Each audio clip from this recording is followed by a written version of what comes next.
once a creature's past you, you have to take it from the beginning. Oh, guys, how's it going? Hey. Nice to see your office in there, Greg. Like with all your sculptures, man. That was the conversation. Nice. Yeah. This is like a makeshift space, and then like I have like it's like an extra long garage, but that's like the whole actual studio. Like that's my actual studio. Nice, dude. But this is my kicked in space. She has the whole house. I have this. Man, I take over too much. I mean, like when we moved in together, first thing I told her is like, I have a pinball machine and an arcade machine.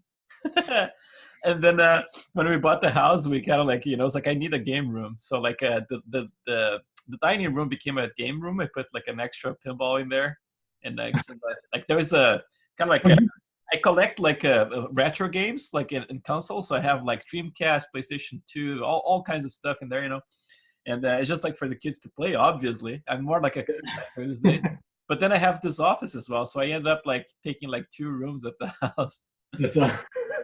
When you said you collect ancient console and you say PS2, I felt so old. Yeah, I was expecting like Amigas and like people like. Oh no! Like, check this out. Like when it comes to I could say PS2, like oh my god, what? Oh yeah. What time? Yeah, I mean like I still consider like all the way up to like PS2s. I still consider kind of like retro gaming, but then after that, that's good.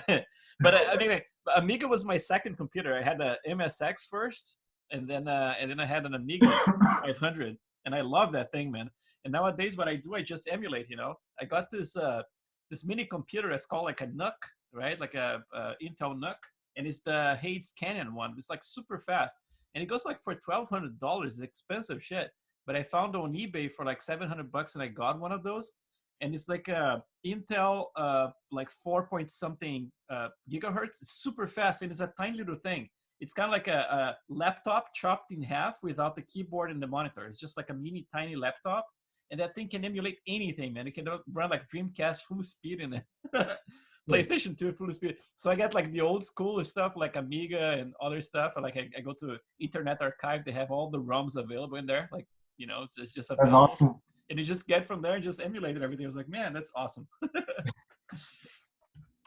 Yeah. I freaking love that place, man. Internet Archive. They even have like stuff you can play in Java, like the emulators in Java, and there you can play online. It's pretty cool. I miss the old school Ninja Turtles arcade game. Oh, dude, that's one of my favorites to play with the kids here in the arcade. Like you guys can play multiplayer, like all three? Yeah. My arcade machine has like 2 controllers and everything. Yeah, it's pretty cool. All the time. Yeah, let me share the screen here, man. Let's do some work. So yeah, today is going to be the last day of like official, right? We still have the reviews coming up this weekend.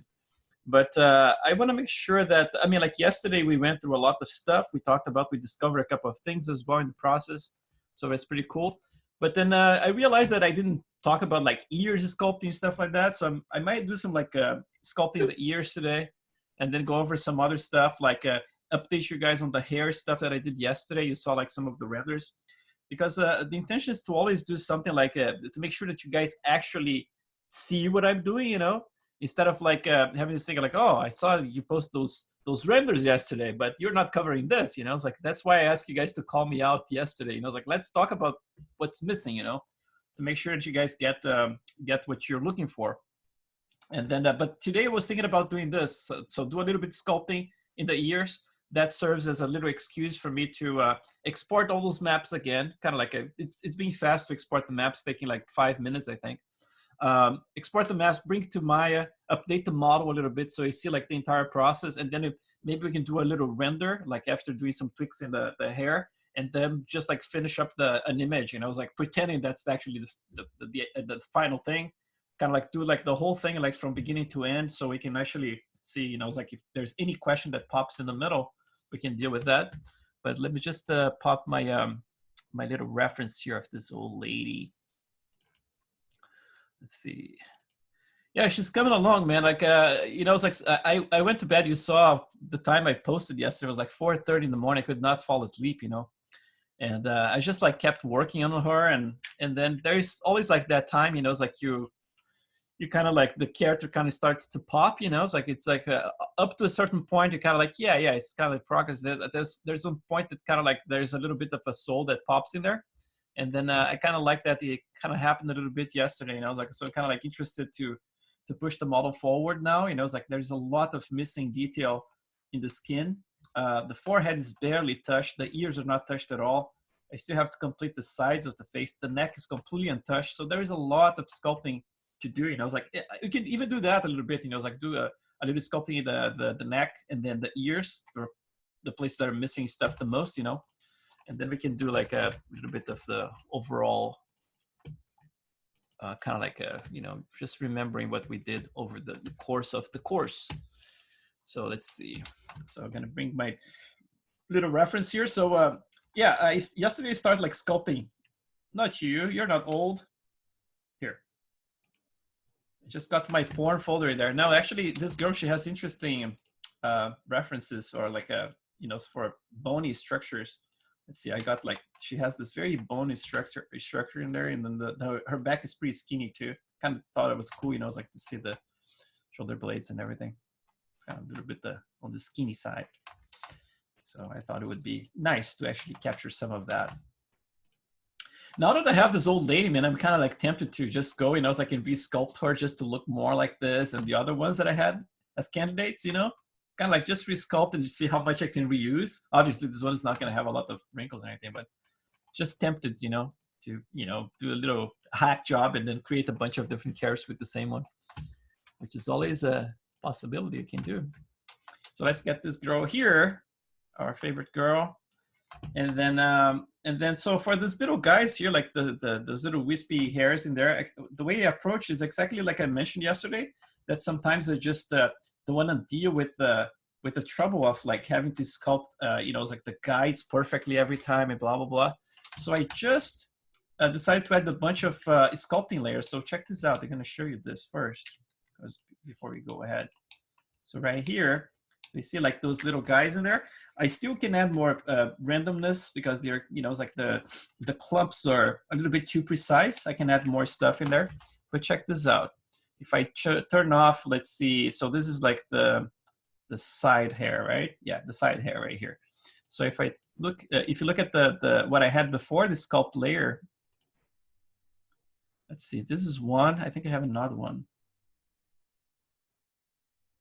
Oh, don't crash on me. Oh no, there you go. Yeah, so this one, well, it turns out that I'm using a lot of clump here. So I think the clump is getting most of that.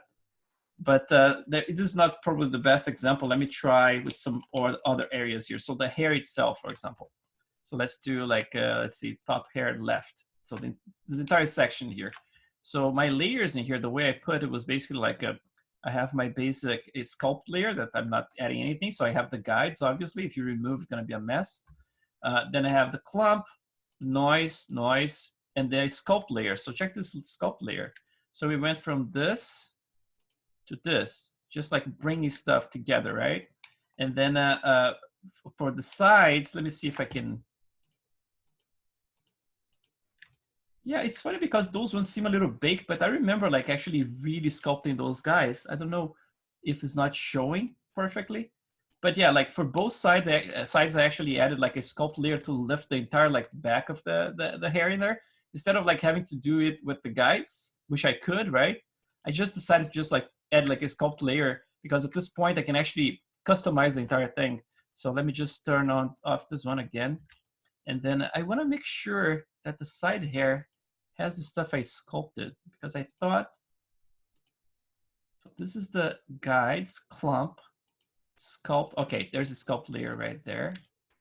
But still, those guys, yeah, it seems like I guess I started with the curves in there, but you see like how simple this one is, right? Like there's not a lot of stuff. So it's just like a curve that's pulling this entire area here. You can even see the curves here. Let's see the guides. So this guy here, right? So it's a bunch of them actually. I just like clumped them together to force them to go a little bit towards that direction first. So, but then what I did, I split this whole thing by selecting tiny little areas. So the clump first. I think the clump helped a lot actually. So the sculpt layer, I actually got that clump and I split them further. So this entire thing here is in a sculpt layer. So you look at how much more complex this entire area here became just with sculpting, you know. So this was the clump that I got, and this is like with the sculpt layer. And to do that, it's kind of like simple, you know. It's like you basically like you start. Let me just turn it off here, and I try to put them underneath the noise, and it's on top of the clump, but definitely underneath the noise because I don't want to kind of like counter the noise because it generates this opposite noise, right? Like kind of the negative version of it if you turn the noise off at some point.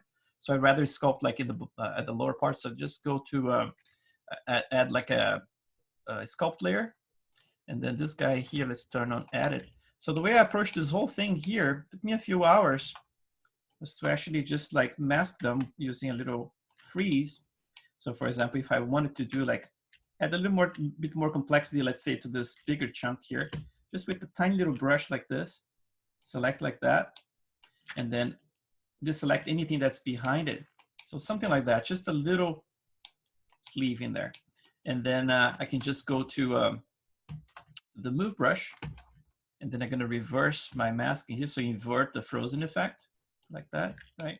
And then obviously, I mean, if I'm working at that, I probably would have to turn off the other layers. So for example, like I don't need the other stuff, so it's gonna it gets too heavy, right? If I have everything else. So let's do like sideburns too. So just this guy. And then here, let's see, I have more stuff selected, right? So let's get this guy and then deselect the rest. Anything you don't need, basically like deselect it. And then, so just that little guy, go here. And then actually there's like two splits, just like deselect one of them. I wanna make sure I have just one. So just that little thing. Oh, actually the opposite. Let's get rid of this one, get the bigger one. So I keep like spinning around before I start moving stuff just to make sure I pick the right stuff. And then I make sure that I'm not like dragging this place like close to the root in here, like too much, like intersecting too much with the rest of the stuff around it. So I try to keep it okay. See that part in here I still have to fix. We can actually do this next. So let's just do this one first. So with this guy here, let's say I want to do some more of a design in here. So I'm just gonna pull it down like that. And just like, if you want to just like curve perfectly, you just use like the edge of your brush like this, just to touch it slightly like that. You can start like bending things. Actually, this one went behind the ear. It's just gonna pull forward around here. And then just, you know, curve this one even more like that. Just add a tiny little bit of a curvature. And then here as well, I can actually pull this thing down slightly like that. And even here, I can actually pull a little bit out of that packing there, just like so it detaches from it a little bit. So it doesn't intersect too much. Although this one would be nicer if it was around here, right, from underneath. So, you know, it's like just like tiny little things like that, like little bits by bits like that. Just like sculpting stuff by hand, basically, which is pretty cool, you know. It's like, it's very fun. Just like, and the control is absolute, right? Like there is no, you know, it's like a guessing game here. Basically, like what you sculpt is right there. So if I wanted to correct that little piece right there, we just select it like that. Then deselect this part here, unmask that one as well. So I have like in two parts that one here. It's like kind of split. So same thing, go this guy here with my inverse selected. Just gonna lift it a little bit like that. And then I can either split this further, for example, like select just one of the tips like that. So let's just do, for example, that's the opposite here. So select this one first. Oops. I say select, but I'm actually freezing and unfreezing it.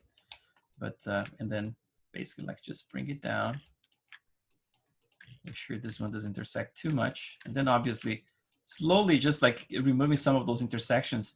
And once you have like the noise modifier on top of everything, everything starts blending together a little bit better too, you know? So it's not like you need like absolute precision, but it's pretty nice if you can do like a good job, like especially if you're really following a reference, which is not my case. I mean, like I'm getting that spirit in there, but without like stressing out too much, like getting like a perfect reproduction of what I'm seeing. Just like getting the feeling of that kind of like haircut that she has in there, or the lack of. But for example, like this guy, I can actually make more random, you know, kind of. You bring colors here, not sure. Curve a little bit more like that. And then once I have this one sculpted in this layer here, then this layer basically like click and put underneath the noise modifiers I had. Then if I click it on, then it starts getting a little bit more broken up, right? My noise is basically like there is always a way to control, for example, like the tendency if you add noise to a hair like this, normally like by default, the noise doesn't affect, actually affects the tip, right? It goes like from the lowest possible, so the root has no effect whatsoever, and then this one is all the way up here, so it goes from 0 to 1. So the tips normally have a lot of noise in them. But if you're trying to preserve like the look of the clumps that you have underneath, then you would bring this one here, for example, like all the way down, right? All the way to something that looks like an actual little clump in there. And then with the noise, you can add like a different noise modifier on top to have a little bit more of this random stuff, right? Using that those values I showed you guys yesterday for the noise. And by the way, those that I when I created this, you know, the flyaway stuff, using that noise map, I actually plugged the same map for all of my modifiers in here, so everything has a little bit of that. So if you look at, for example, let's see, let's turn it on, like this guy, and what else is missing? This one, right? So if I have something like this, and I want to like reduce like the general feeling of like the strength of everything at the same time, I just have to find like one of them. For example, like if I go to my noise modifier, let's see if this is the one here at the top. Yeah. So when this one has a masking here, if I tweak this mapping here, for example, like this. Oh, interesting. I thought it was the same one. It was supposed to. Maybe I'm using a different one specifically for this guy here, but let's see the other ones. I thought I had the same map plugged. Let's try this one instead. Such a liar, man. Oh yeah, this one. So yeah, for some reason, I think I wanted more control for the other ones, but this one here can actually, you know, it's like control how many of them you want to affect and how strong you want to go. The amplitude in here actually plays a role as well. So for example, like I can crank this one pretty high and then have this one here contribute to, you know, like just a few ones popping out like that, right? Just like in the back right there. And then if I bring it down a little bit, then you start seeing more of them. And on top of that, if I need more control, then you go outside of it and then you have your overall magnitude, right? So if you bring it down, oh, interesting. The magnitude is not being affected here. It used to. Huh. Maybe my mask is so strong now that the magnitude is kind of like being bypassed. I don't know. But I could swear I was actually controlling a lot of this stuff with my magnitude up to yesterday. So I don't know. Maybe the mask is actually taking over in there. Maybe that's so weird. Look at that. That's bizarre. Huh. Well, I don't mind controlling here. It's just like that's weird to me because yesterday I was controlling using both. Yeah, anyway, XGen, mysteries of XGen. So yeah, so I'm gonna keep doing exactly what I show you guys today. You know, it's like just like selecting more of them from time to time. Instead of like selecting a tiny little area like that, I might go, for example, let's see, this is the left. Okay, let's go to the right, and then turn off my noise on the right. I have this clumpy here that's pretty strong, right? And the same way that I'm controlling like the root to tip relationship with the noise in here, with no noise almost at all, like at the tips. For the clump, you can do similar stuff, you know, for example, like the clump starts at 0.5, right? And then goes all the way down to create like a clump. But then in this case here, what I'm doing is I'm actually controlling this area here a little bit closer to the root. So you see like I'm starting the clumps pretty early on in there. And then adding some variations in the way they are clumping around it. You know, it's like some of them a little bit thicker.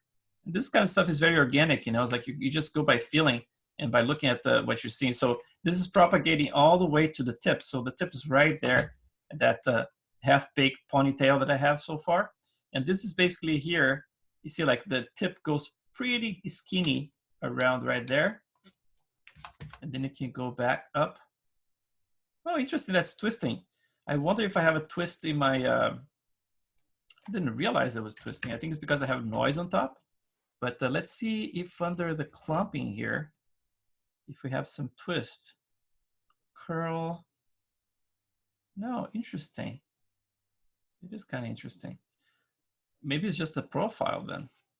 Maybe it's just this big profile change that I have in here. Yeah, that's what's causing the twist right there. Interesting. Yeah, so basically like looking at references, you know, it's like I'm trying to find out, okay, what's the profile that I need to get that? And then knowing that I can actually control the amount of noise I'm gonna have on top. So for example, like if you want a greasy hair, you're probably not gonna even need to use a lot of noise in here. But if you're going for something more natural, right? Like then you're gonna have to, okay, for example, like it's gonna be kind of like in between, right? You're gonna do like greasy and then a little bit more random like that. But like I said before, if you do a render with this, sometimes it's not enough. It looks like it would be enough variation, but sometimes your rendering still reads very even. So that's why I tend to crank like almost like double of what I think it would be the correct way. And then in the renders, it looks correct, you know, it's like for some reason, I don't know exactly. Maybe it's just an illusion, you know. And then, so I was saying this, for example, like if I need right now to create another one, like a sculpt layer, I'm gonna bring this one also under the clump in the noise in here, right? And then I would, for example, like if I wanna get like a bigger area, I would do the same thing. So just select, for example, let's see in the reference here what I have for her. Let's get something like a big chunk like that right there. So let's get this one to the side. Actually, so this one is in the other side. So I would select this area around here. Some of them are changing direction in there. And then, for example, let's do something like that. Just this front area in there. This bottom one here is coming from the other description, so it's not gonna show. I can actually hide that one so we don't need to worry about it. Something like that. So with this one, same deal, you know, it's like I would just like start bringing stuff, like changing a little bit. So if it's like a bigger change, a bigger form, I can do like, use like a large brush like that, and just like slightly tweak it like that. I can use, if it's too much like too perfect of a curvature, right? Like it's just like a perfect curvature.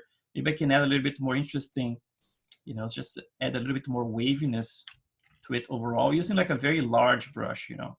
And then around here, just like kiss it again, tiny bit, just bring it forward. Now, if I want something more interesting, I can just like keep masking things or unmasking.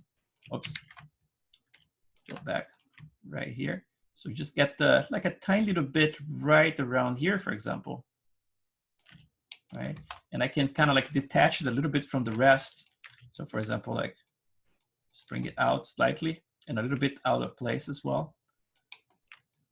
And then, you know, once you have all this stuff combined with the noise and all that stuff, it starts to look a little bit more natural, you know, even like around, oops, too much.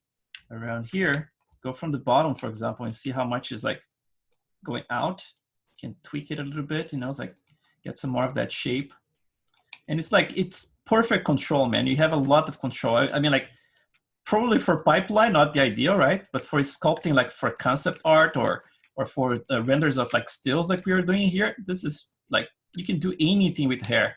You saw yesterday the Rick Baker one. I mean, like there was basically no guides. Everything was sculpted like this, you know, and it was like back in the day. So you can definitely do it. It's just like hacky way of doing it, or maybe a little bit more artistic. I don't know. It goes with the interpretation, I guess. So now I have that the new area in there, so we can turn our modifiers on again and see what we get. So this one, so we get the clump. So it kind of mixes it. It's a little bit strong, right? I mean, like I could potentially actually reduce some of the strength of the clump in here. And then this one is mixing things too much. Maybe I can definitely, you know, like go back and reduce a little bit of that. Or maybe I can just reduce the frequency quite a lot and then introduce some of them. Or use just like a noise to just like pick like a few areas where I want it to happen a little bit more randomly instead of like overall like this, you know.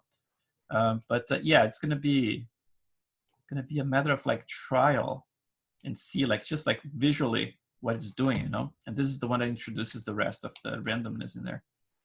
But yeah, man, like now if you want to have absolute control of that, right, then nothing stops you from actually bringing the sculpt to the top layer. And then actually with this one at the top, now if I sculpt something here, is going to overwrite whatever I have for noise in there. So the same thing I did before, for example, like I would do again in here, like just get the tiny piece like that. And now if I do anything with this piece, I'm going to try to use like a large brush because I don't want to kill the effect of the noise. Now, if I do something like this, detach it again, that's going to be kept in place, you know, because that's the top of the hierarchy in there. So just like this sculpting layer already gave me all this different feel to it, you know, from here to here. And it's just like, it goes faster than you think, you know. It's like you keep like selecting certain areas and then grooming this way, like you get a lot of complexity fairly fast, you know. It's like if you have your guides obviously going the right directions just to give you a base of everything, that's you know, it's a decent approach to get the results, you know. Let's see, I don't know if I have like, let's see, side hair. Okay, that's the one that's missing. Yeah, I noticed that was like too weird in there, so this is the one that's missing right there. Yeah, I think when I sculpted those little pieces to show you guys, I didn't have this one on. But yeah, so let's just get, make sure that I have this one selected because I'm gonna be OCDing over it. There you go. Okay, so let's go back to ZBrush for a second and then do some work over there. Let's save this old lady because I never know if I'm gonna like what I did, but you know, I just don't wanna waste my own time. You know, it's like redoing stuff too much. So probably like those changes are gonna save and then keep going with them later. So let's go back to ZBrush and let's talk about this lady here. In terms of reference, what I have for this lady is just those ears, so not a lot. And then I have those ones here as well, right? She has like kind of like pretty beat up.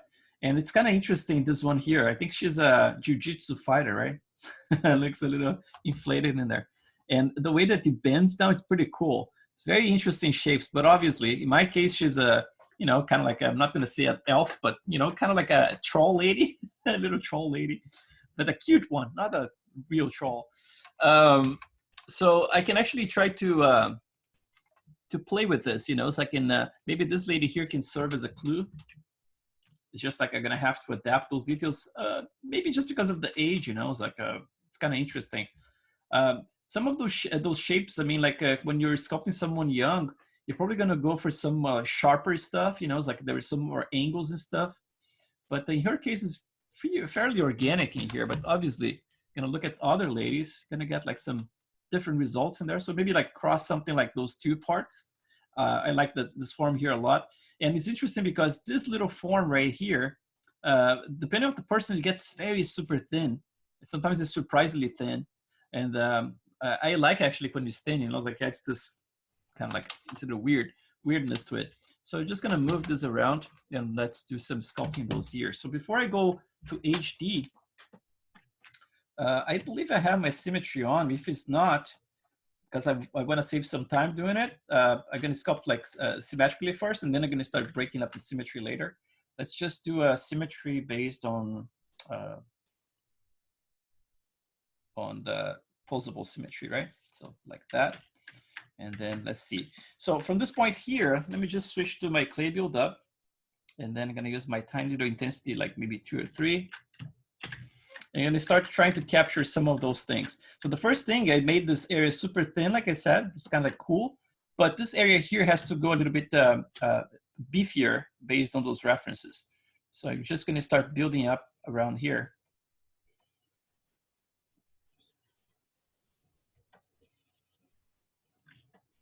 And then around here, I'm going to eat a little bit of that piece. And I'm gonna dig, and these areas that are super clean like this, like long areas, I can start adding a little bit of, you know, it's like with a very, very, not smooth, but very subtle strokes in there. Let's get a small intensity. Can add a little bit more of weirdness to it. And then around here, let's just bring this little guy in here pretty much like forward quite a lot. Especially like those references I'm looking, it's a lot of form to be built around there. And then when you get around here, then you start actually blending down. So I'm gonna keep smoothing a little bit like that. This is a little bit beefier too, so I'm just gonna do that. And then the interesting thing that lady I'm looking, she has this little cut right here. that changes, goes from inside to out. And then this opening, it's quite big in her case. So right here, I'm gonna open this little gap in here a little bit more. And then I'm just gonna pull this entire thing out with using the Alt to actually move stuff towards the normals. And I'm gonna bring this out quite a bit to actually break that silhouette. So let me just isolate this one. Like that. And I'm gonna bring this little area here back. Oops, Jesus, why did I click in there? Don't click stuff, man. Where is it? My move brush, there you go. One thing that I hate about the ZBrush is when you click this this menu, you know, it's like this menu here. So for example, like if I click here, I know I can just go down and click something, right? But if you're down here, the menu pops up. And then, you know, it's like, because obviously it's not gonna pop down there, but it's just like, it's in a weird, awkward position sometimes, you know, it's like, I just feel like it's kind of weird to me. It's like, it doesn't feel too natural, but it might be just me. So this edge here, we also gonna, you know, carve a little bit a little bit more, a little sharper in here. Just gonna define this form quite a bit better. So from here, just gonna carve down here and there, and let's establish some forms towards the folds. So right here, let's see, this is gonna keep going for a little while. Up. Smooth it out. We have to always check the back, right? Because sometimes the back ends up like too thin, and then the subsurface scattering is going to make this completely glowy. So if you're sculpting with clay buildup, make sure you go to your auto masking and you turn on your back face mask. Otherwise, it's going to go through, especially with this brush, and it becomes a giant mess, you know. So just make sure you're doing something like that. Around here, you can actually carve that little pocket that's missing there. So just make a little pocket around here.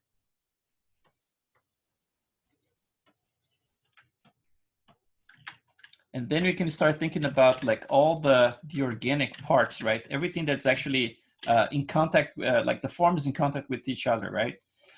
So if something is colliding, we can actually, even if you are not seeing a reference, you can start like imagining like, okay, certain forms, you can start like getting a little bit more of a, you know, it's like kind of like some wrinkles and things like that. So for example, if I have the back of the ear in here, right, just going to exaggerate this a little bit more because kind of like cartilage underneath. So from this point here, for example, I can actually go and build some up. I'll just get a little bit of a kind of like a ripple caused by that cartilage, right? Imagine this like pressing against the soft skin like for years, you know. And then the age actually contributing to create those marks, permanent marks in the skin. And then I can start like actually looking at those folds and propagating them. So from here, instead of like having this very clean chin in there, I can start thinking about like, okay, maybe like she has this form here, a little bit more blended with this area underneath. And from here, I'm gonna start blending it up like that. And then even here, add a little bit more form down there. Kind of like, instead of like having like a very chiseled kind of thing, it's almost like you build some up to introduce a little bit of that gravity and the sagginess of the skin, you know, just slightly. Otherwise, she's gonna look like a frog. But then here, for example, like on the sides, same thing. Like, you know, it's like if you have that fold, you can actually exaggerate it quite a lot, like bring it from the back. If you don't want to leave like any of those marks and you're gonna go straight like for a cleaner result for sculpting organic shapes, then just switch this alpha to like a 35, for example, like something more organic, and then you can go and do the same thing. So now when you blend them, you don't get those little marks. You get like a much nicer, precise kind of thing. And then obviously try to make things like not always very you know, parallel, right? Like from time to time, just like break some of those surfaces to create a little bit more of this kind of like, you know, organic feeling. now from here, same thing. I'm gonna start like looking at some of those areas and I'm gonna dig some of them a little deeper. I'm still working with symmetry in here, but eventually I'm gonna break it up. I just, you know, it's like we have to finish those models, and then sometimes you just wanna cut some corners, right? But obviously, if it's something very obvious, like from the front, just like I did with those wrinkles, everything is asymmetrical. So I'm not gonna do that. But anything that's on the sides of the faces, like the face, I can get away with. Unless you really want to sculpt everything twice, but really optional. I mean, like if something for production, sometimes there's no way out. You have to sculpt completely asymmetrical, you know, especially if it's like based on an actual person, like a digital double, right? Now for this area here, let's see what we can do with the neck. As her reference is a little, let's see if she, yeah, this one has a ton of stuff. Yeah, this one is gonna be cool actually. She has some sagginess right around down here, but that has to do also with the pressure that the shirt is actually exercising around here. So I'm gonna try to, you know, start like, in this case here, I'm gonna break the symmetry straight away because otherwise it's gonna look weird. So let's try to incorporate some of those lines first. Start like a little, just like very delicate. Gonna go kind of like a zigzagging here. And then try to not to be like too parallel again. So some of them are gonna go this direction. And then you're gonna have like the actual folds. Gonna be carving, some of them are like that. Just reinforcing those. Then some lines can actually start crossing. So one comes this way, the other one like that. But then you're gonna get some of them crossing on top of each other.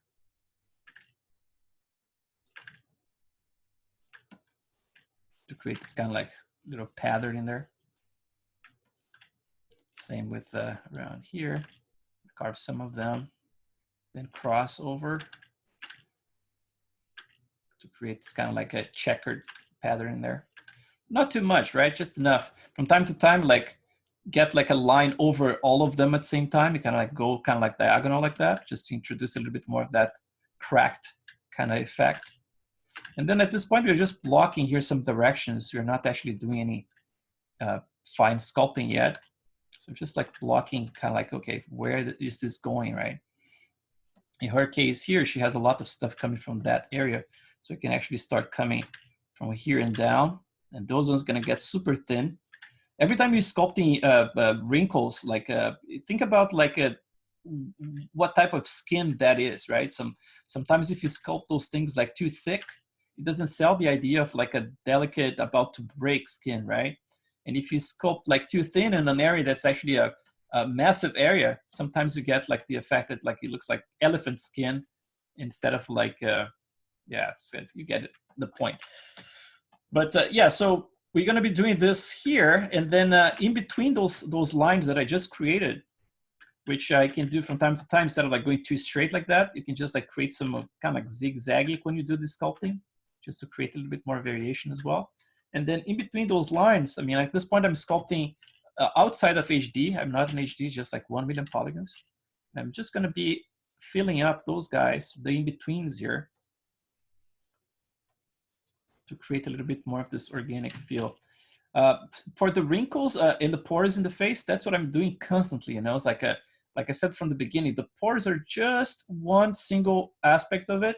If you just leave the way it is, they always gonna look artificial, you know. But as soon as you start adding more complexity by sculpting stuff by hand around them to integrate them, you know, it's like then things really start to pop and look more natural. But it takes time, you know. It's like it takes a good chunk of work to make them look nice, you know. It's like the pores are definitely just like a basic step to create like the structure, but then everything else is about like mixing them with the surrounding areas and all that stuff. So just like, and then around here I can start actually adding more interesting shapes. I get some thicker one in here, thinking about the skin, so a little bit thicker. But then when I get down here, I'm gonna go a little bit thinner. I'm gonna go a smaller brush, maybe like larger intensity, maybe like 6, and then even 7. Let's see, larger like that. Yeah. Okay, so let's go very thin now. get something like this. Could go even thinner than that. It's funny, like it seems like the control is not exactly what I'm expecting there. I might have to actually use this little guy to actually help me to pull them out. But yeah, everything's gonna start like to integrate, you know, it's like from here, can you start combining with the surrounding area here? Thinking about like starting from the same direction and just like starting to permeate in there. And then if something looks too straight, just introduce like some lines kind of diagonal cutting over. And then you get a little bit more of that nice little breakup. And this is gonna be a project in itself. She has a ton of interesting wrinkles around here. I'm gonna break this one over. This one here as well. And from time to time, you just cut like to a totally different direction like that, which is basically what I'm doing with the eyes, right? Like around here, it's very subtle, but you're never gonna see, for example, like line, line, line, line like that, right? You're gonna see a few of them going that direction. And then from time to time, you're gonna see, I think like if you have the HD, you're gonna be able to see, let's see. Yeah, see, so some of them go like in the same direction, then one counters a little bit, the other goes like in the opposite direction and then counters it again. So that helps, you know, it's like to break up this, you don't want to see any patterns, you know, it's like that's the whole point. Like if you see something that's just a rhythm, that everything is a repetition, then from time to time you just like introduce something in a different direction and try to break that, you know. It has to look organic at the end of the day. Yeah, this is going to be a whole project, but let's go back to the year because I started and I totally deviated because it's all integrated, right? Like it's kind of like you're going to start there and then you're going to go back to the year. And at this point here, like I said, I'm not going to be concerned about detailing too much. I'm just going to be blocking those forms so they live in the same world as the stuff I'm about to actually work on, right? So they have to kind of like go and move. Like your eyes have to actually follow. You know, it's like almost like this rhythm in there. So basically, like your eye is going to be driven down here because I'm going to be sculpting those lines going that direction. So it's cool if you have a certain kind of continuation. You know, it's like the face has a lot of this. You know, it's like there's the one point that guides your eye to the next one and everything, right? And everything is very harmonic. And it's always a matter of like trying to find like those lines. You know, it's like those curves that actually lead to the next spot. For example, like the zygomatic, especially in her case, right? It's very round in here and low as well, and it has to lead back towards the ear, right? So you have like this counter. There's a little bit of the dimension of the bone in here, like the zygomatic bone is starting there, but it's not something that's completely evident, right? You see a lot like people sculpting like very, very strong, like chiseled, and has to be visible at all times, right? And sometimes that's not the point. Sometimes the point is like it's adding some rhythm just by countering what's happening here. So if this is completely round around here, you add a little bit of sharpness in there, but you don't need to be literally sharp. You know, it's like it's just a little bit, just to introduce a little bit of you know, it's like just to guide your eye and add more interest as well, right? Like if you see the forms always round, it's not interesting. You know, it's like, but as soon as you introduce something, for example, a line that makes a little bit more awkward, or let's see if I have my move brush here. So for example, like the ears themselves here, right? So maybe this whole area here, I can actually pull it down slightly and make it a little bit more square on purpose, right? And then basically like from here, I have to look, for example, like if the ear is going this way, maybe I can introduce some line in here to actually help me to you know, go a little bit further with that. The expression of those lines is trying to connect with the rest that's coming from the back in there. You know, it's like trying to actually incorporate like almost like a ripple effect, right? So the ear is doing this, but then you have those other lines around it starting to actually, you know, it's like communicate with the next ones. You know, it's like everything is kind of part of the same universe in there. Same with those guys going like almost like towards those lines, you know. So kind of like everything has to have a certain rhythm. And it's the kind of stuff like sometimes we take for granted, you know, it's like, it's especially if you're designing a character that has lots of elements, you know, it's like that you need like special attention to silhouette, for example, which in her case, the silhouette here is basically like, if you look at there, right, is the ears. So the ears, I have like them like low like this. It's almost like with her kind face, right, you would expect her to be kind of like, you know, have like a passive kind of attitude, right? But if it was someone a little bit more fierce, maybe it would bring those ears up, right? Like and get like a little bit kind of like a attention, right? Like, so it's always a matter of like the intention of the character and you know, it's like how you want to represent the character. You know, it's like a little bit more passive or a little bit more aggressive. But yeah, so this area here, at this point, I have this lump in there that I'm not liking. So I'm just going to eliminate some of that right here. Bring a little bit more towards the, and always double checking, right? Like if you go back to your lowest level to see if things are actually working, you know? I mean, like don't pay too much attention to the rest of the body. But yeah, so for example, like that whole zygomatic area I mentioned, it's right there, but it's not something that I have to go, for example, like, oh yeah, it has to look like that, right? People do like, no, not with this brush. I mean, like, let's do the square one here. Like, you know, sometimes like, and then like they put this and then they put like the zygomatic has to breathe, right? It's kind of like right here. It has to have always a zygomatic that's dial like, you know, full force, you know. I like having those forms like just like as a support for the more organic feel around it, you know. It's kind of like I'm more interested in the natural form than the anatomy itself, you know. That's what sells like those characters when it comes like to bring them to life. It's like how naturalistic they're gonna look, you know. And then that means like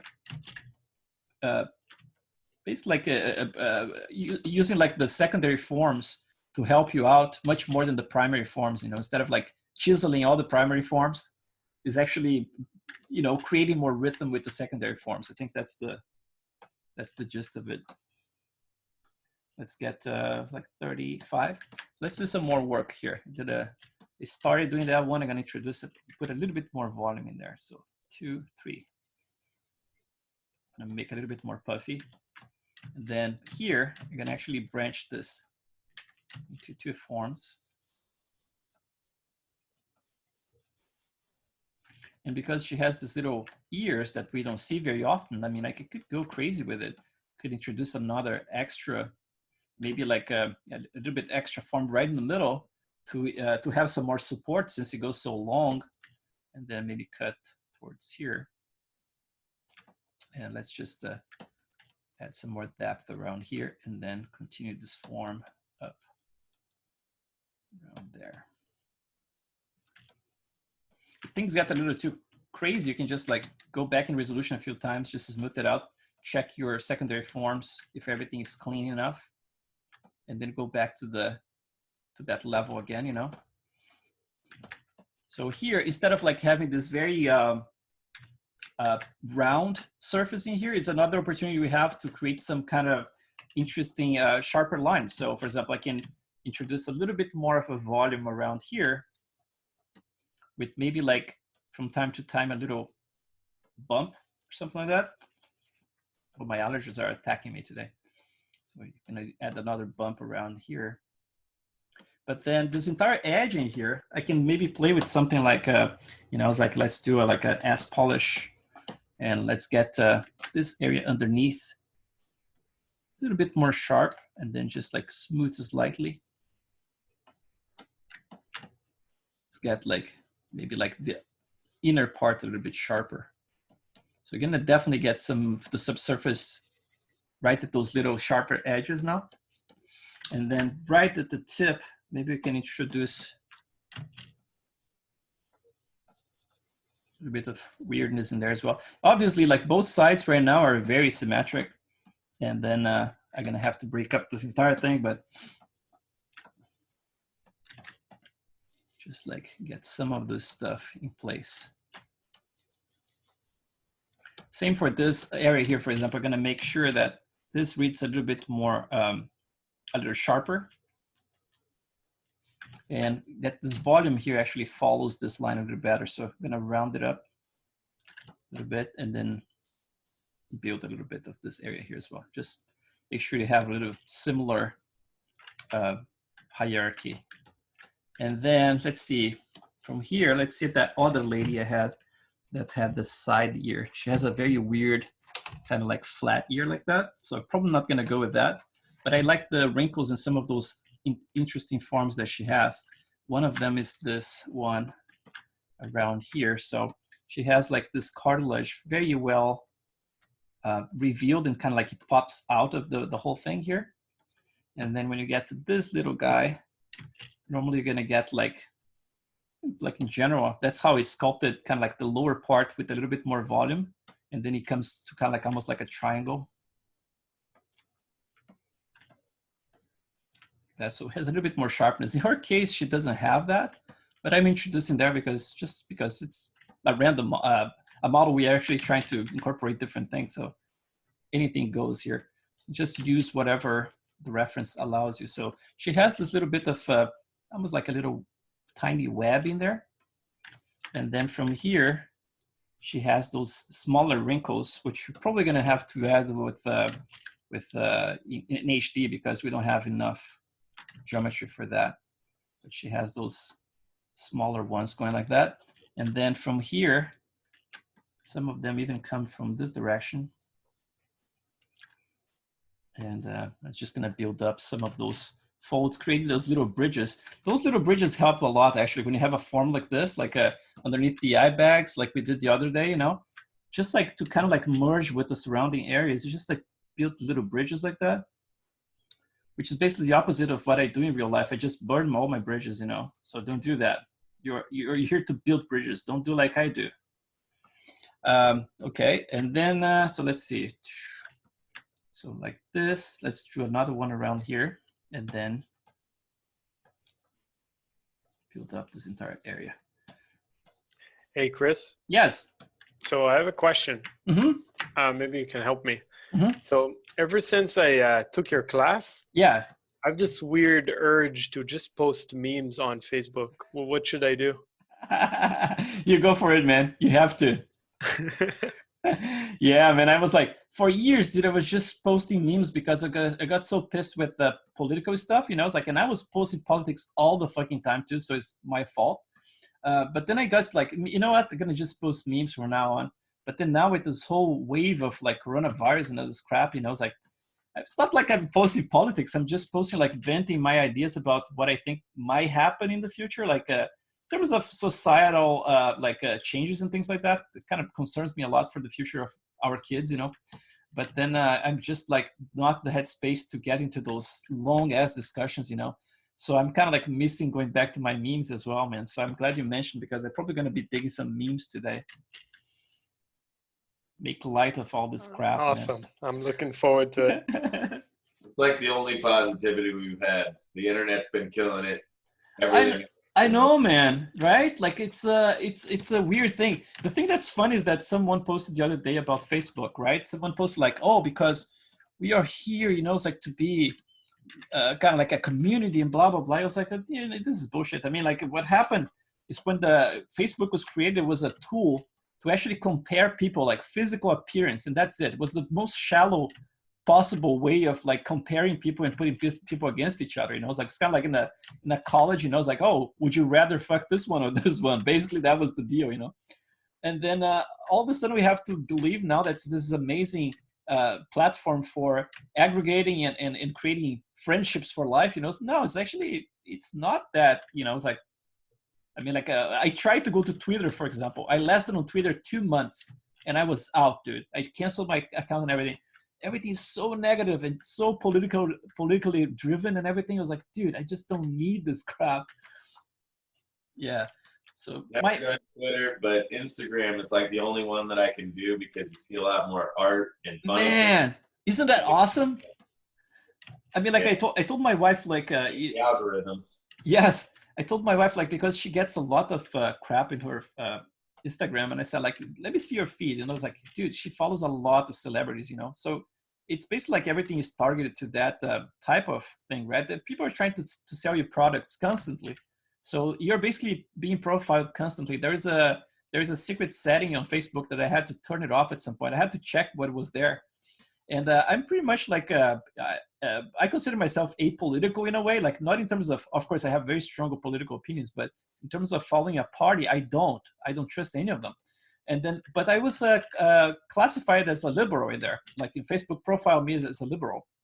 And my ideas were pretty much like, almost like the opposite of liberal sometimes. And then it profiled me as a liberal. And then as a consequence, I was getting a lot of information from that side of the aisle. You know, I was like, man, why are we getting this shit? And then as soon as I removed, a lot of that stuff went away, you know. And that's basically what they do. They profile you, and then basically like they feed you the stuff you want to hear. It's kind of like you know, confirmation bias basically. And then they create those artificial bubbles, and people think that the real world is what they see in there in those bubbles. Is actually not true. And then if you get like to a friend who has like very different ideas about how the world works, and you get access to their account, you're going to be surprised that none of the links that you get, this person's probably going to get. You know, it's like you're getting fed like basically like what they want to sell to you. And then on top of that, they're selling you products constantly. It's that whole thing that people say, like, if you're not paying anything for a service, you are the product. And that's absolutely true. It's like it's a gigantic collection of data collection, right? Like they're just like accumulating your data basically for profit, you know. It's like to sell to companies so they can sell you products like through advertisements and all this crap. Yeah. Have you seen the scandal with Zoom, by the way? With the Zoom? No, I didn't. Yeah, they're like TechCrunch made a big deal out of it. Oh, data collection? Oh yeah, and then like really invasive. Even if you install shit, the client out of your computer on Mac, it keeps sending shit. And man, it's everywhere, isn't it? Pretty disturbing. And I don't know why people use Zoom. Well, here you have features like recording and such, but like my own grandmother, like, oh, can we have like a thing on Zoom? I'm like, why don't we use like Skype that you know how to use, or Hangouts, or Discord, all the one you know? But you know, man, like you know, there's no other company I would say like I would trust like less than Google and Amazon, for example, because they're the biggest like data collectors. And then I like the stuff I use for Google, you know. It's like, but at the same time, I know they're collecting our shit. Yeah, they're actually the best and the worst on that. Yeah, I love Google product. Fuck, I have Google Drive. Technically, everything I put on it is there. Same with me. I have like, it's my basically like my little ecosystem is all like Google, you know. It's like, and I know that they're collecting the data, but I mean, like you kind of, it's almost like you sign up for the shit, you know. It's like, and you can't argue with easy and free. Right? That's the thing, like easy and free. Yep. And that's how they get you, man. Like it's free because they want your data so they can profit in different ways later. I mean, like they keep pumping money into it. Yeah. There's a simple solution though for all of it. If you're using Google stuff, and what you need to do is take 1 hour a day to just say random crap. To confuse the algorithm and Google the randomest shit ever, and then just like start Googling like makeup products for like 20 minutes, and then the Google algorithm has no clue what the fuck is going on, and that's right? My life. Here you're just taking like for granted that it's just things you type. Have you seen those people who make tests with like they buy a new phone, they just install Facebook. And they don't have a cat, and they're like, you know what, we're gonna talk about cat food on the phone, and see at the end of the week what's happening. Like day 2, like placement, like a promotion for cat food. Yes, man, I tell you, man, like my wife is like she's not a conspiracy theorist at all. You know, it's like she's a very, you know, it's like a down to earth lady, and she's definitely a liberal, and you know, it's like she doesn't believe this crap, you know. It's like, but she was freaked out one time, exactly like you're saying, like you read articles and you read like out of like the mouth of the CEOs of those companies, and they deny to their death that they are collecting data and listening to people through those devices, right? But then you do the test, man, yourself, you know. It's like you're gonna be surprised of the kind of crap that happens. Okay, I did the same thing. I wanted to buy a piano, and like, oh, like never typed in anything. Yes. And I got like I just said like publicity on like on Facebook about, hey, do you want to buy a piano? Like, how the fuck do you know that? Man, we live in this house for like many years, and just like a couple of years ago, we did our backyard. We never had like the intention or you know, it's like we never looked for outdoors furniture because we had no reason to do that, right? then there's one day my wife started talking about outdoor furniture, like with me in the bedroom, like we were laying in bed in there and then watching some TV, and then she said like, yeah, so like I was thinking about like there's this brand, blah blah blah. She mentioned a specific brand. She didn't touch her phone, man. It was just like right there, you know. And then next day she said, guess what? I got ads for that specific brand, that couch, like for the outdoor stuff. How is it possible? You know, it's like if we never search for that, to be so specific about the specific brand and everything, to me is like, it's pretty much like it's a done deal. You can come up with all kinds of debunking shit. You know, it's like I love people like to debunk crap. You know, it's like and it's almost like telling you like, oh, what you're seeing, you're actually not seeing. You know, it's like, no, I already saw it. You know, it's like I already realized that's what's happening. So I do you believe me or your lying eyes? Yeah, exactly. Yeah, just like, no, just trust this debunking website here. They already proved that's not true. Okay, yeah, so I'm gonna ignore what I just saw. You know, it's like firsthand. Like, no, dude, just don't.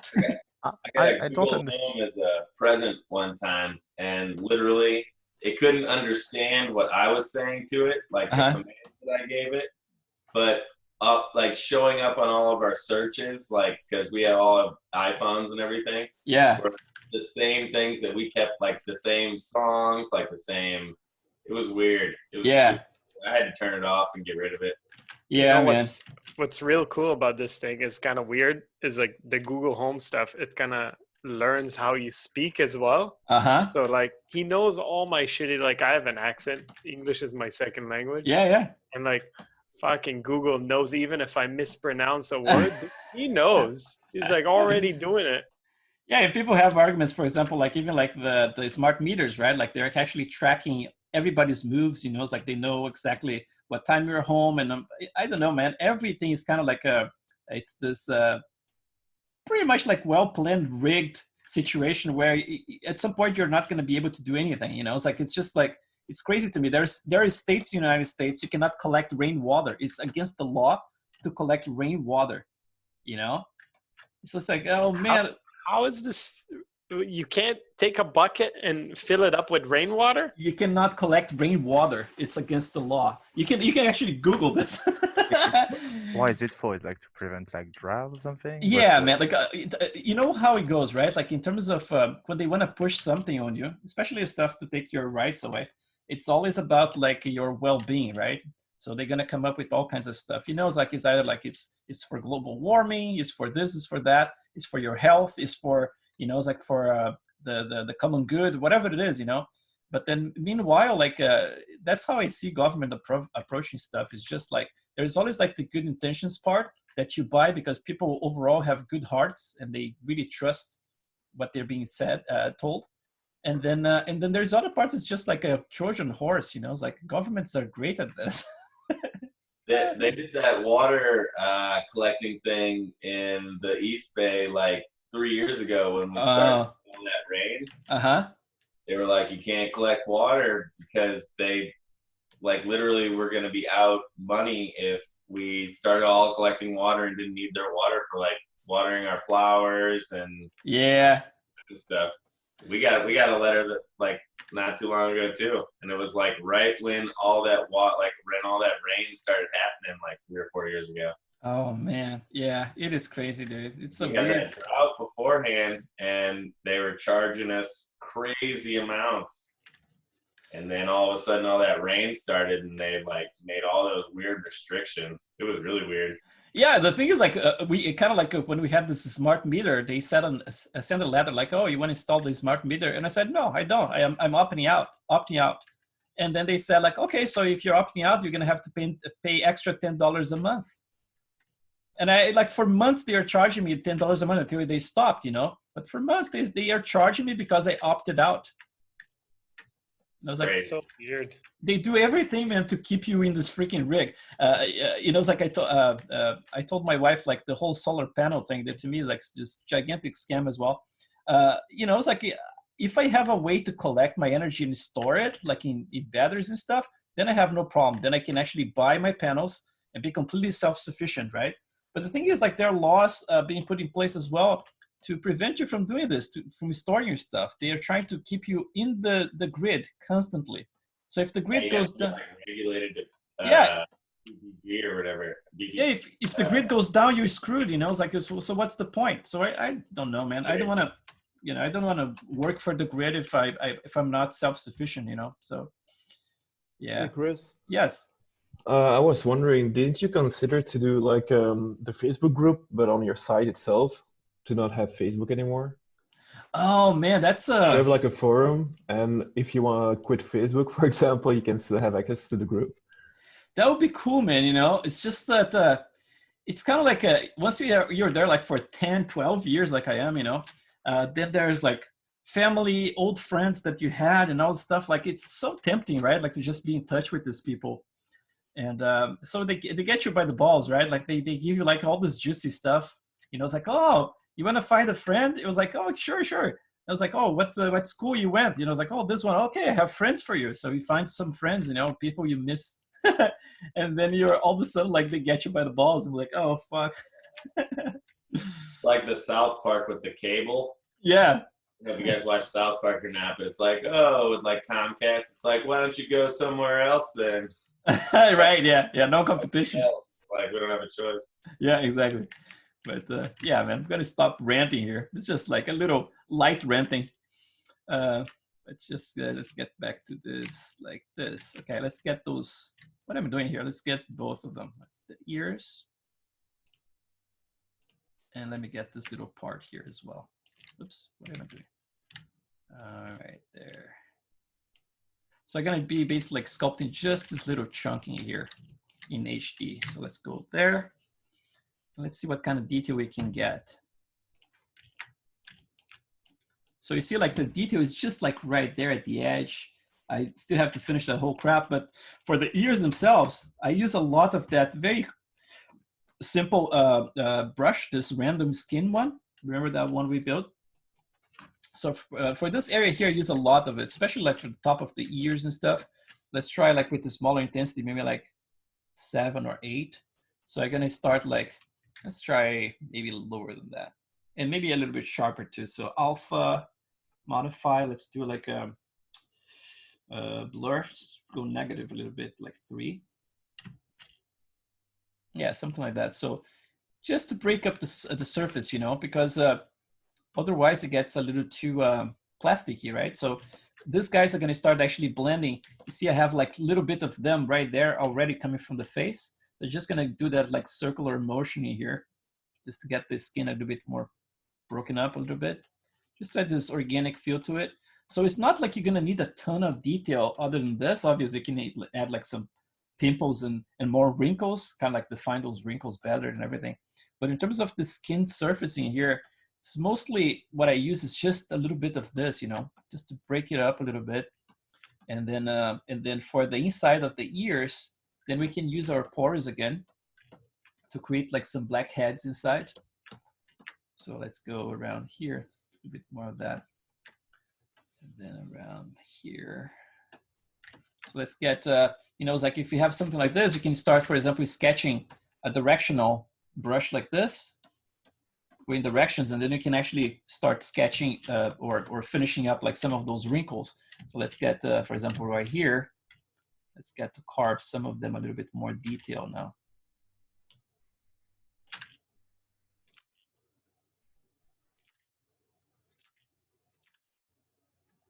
Some of them are going to go a little bit deeper and then back out.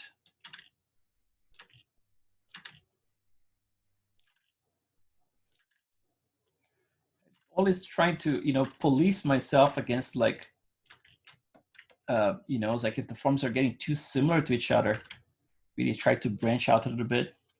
Sometimes it's hard because our brain looks for patterns and stuff, and then sometimes you're trying to be random, but you have a hard time doing it.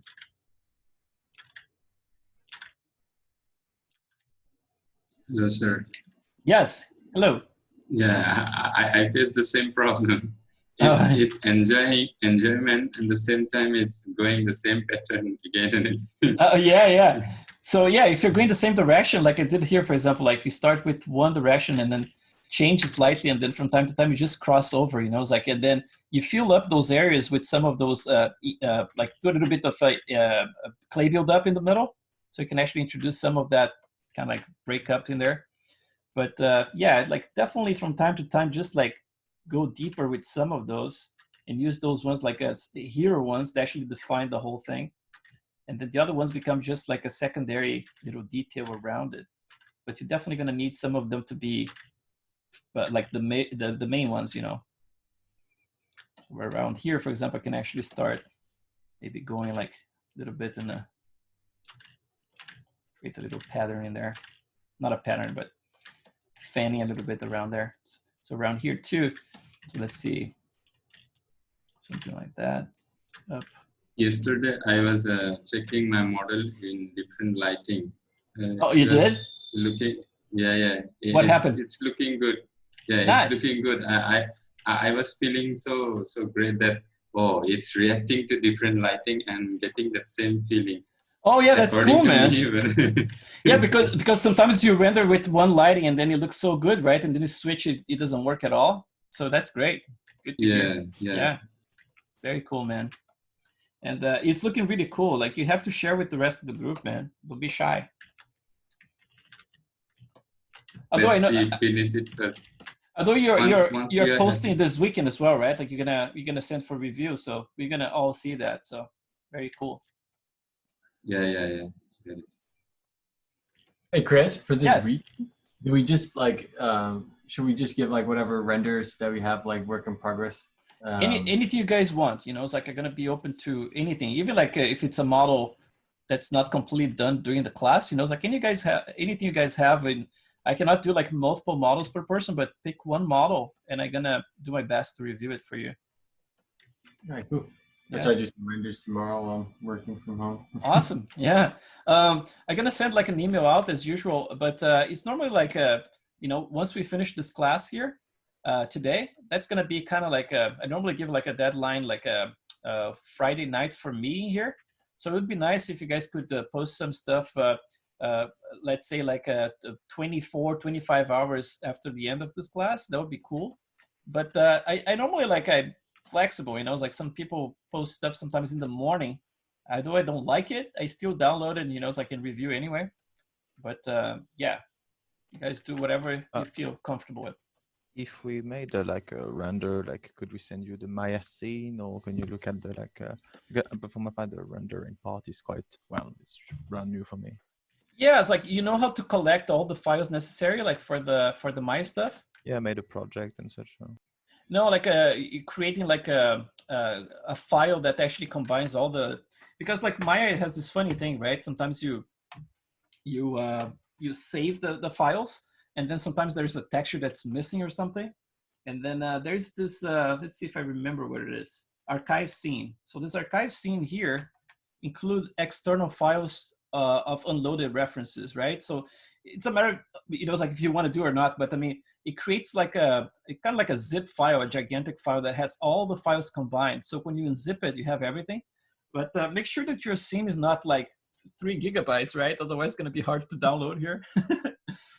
Oh, thanks. Yeah, but I don't mind at all. Like just you know, opening it, totally fine. So right at this point here, let's just go like a few subdivisions lower, and let's add some pores in here. I could even go like with my multi-pores in here. Let's see if that's too much, if it's gonna look too funky. Let's try. Yeah, it's kind of a little bit too much, right? Although I can actually do that trick. Let's do like a morph target. Let's do like a morph target in here, store. Let's add them pretty big, like that. Let's go, that's too big. Let's try, let's see, right here. And then some of them around here. Let's mix a little bit in the middle, I don't care. And then let's do a little bit of those guys around here. It's kind of like a lower resolution, right? I'm not at the highest at this point. So that means that the pores are not gonna be super sharp when we go up. It's gonna be kind of like a blended. So if I have something like that, now we can actually blend everything with our morph. So morph, where is it? Right here. Just blend out this area here. Low intensity, like 2. Let's get rid of this entire thing right there.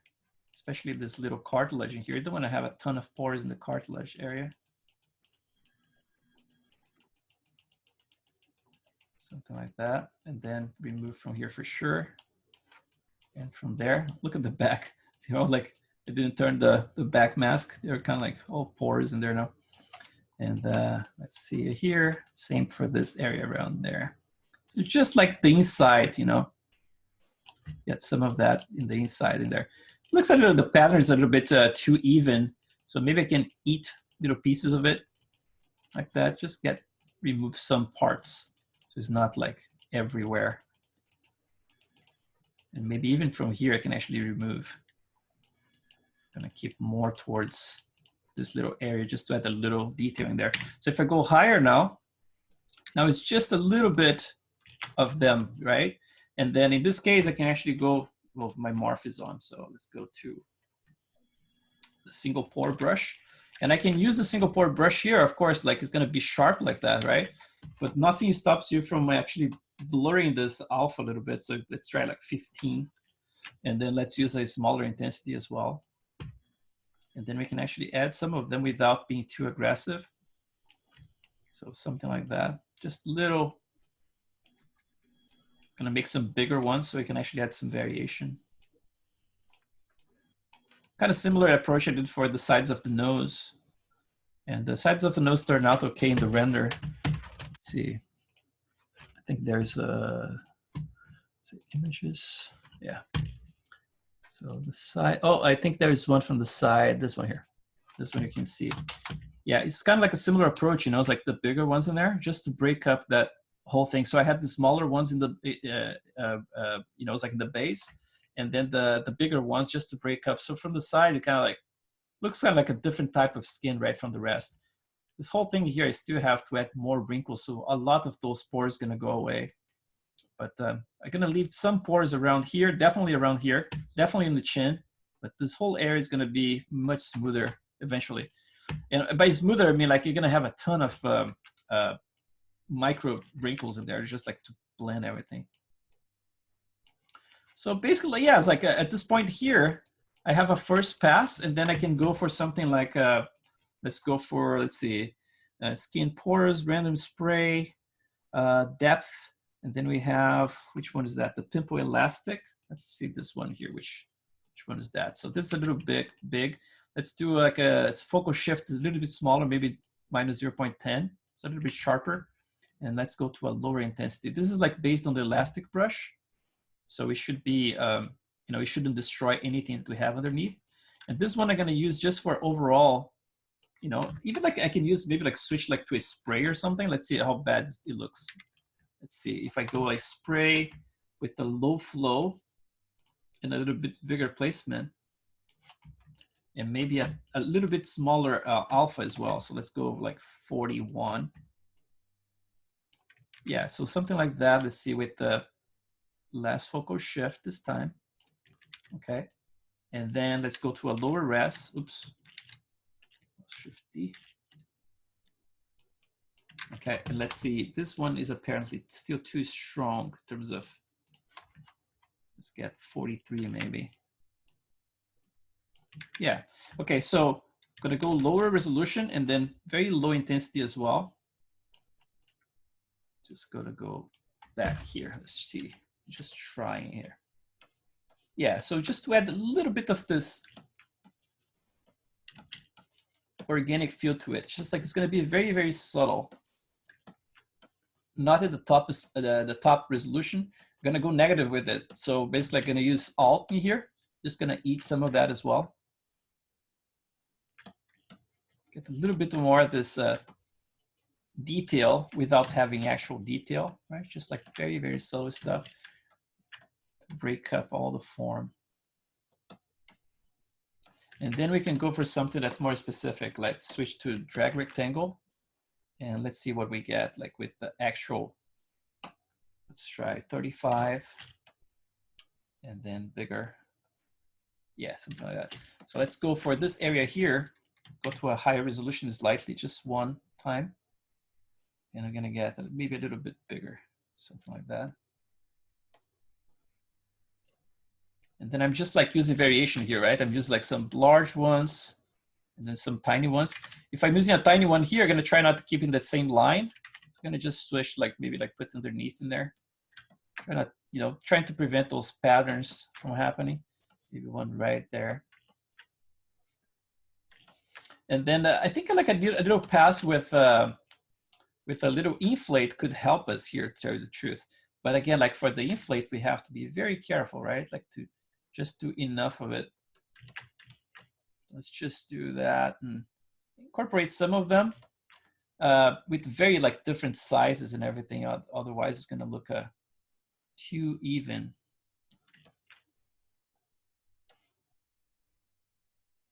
Maybe a little bit too big in there. Maybe underneath here. Yeah, something like that. It's just like a start. I mean, I'm gonna be poking around this model for a while. Still gonna see a lot of my updates in the next couple of days after the class is over. But yeah, let's go just like do maybe those ones got a little strong, so I can go to the lowest res, just like kiss it a little bit. Just remove a little bit of that. And then go back. So let's export this. And we can keep going with the whole project, right? Let's do a little export of this. So you have like the brand new stuff. So let's go do the whole thing. I'm gonna go to the lowest res, gonna go one subdivision level higher. This one, the mid res, export it.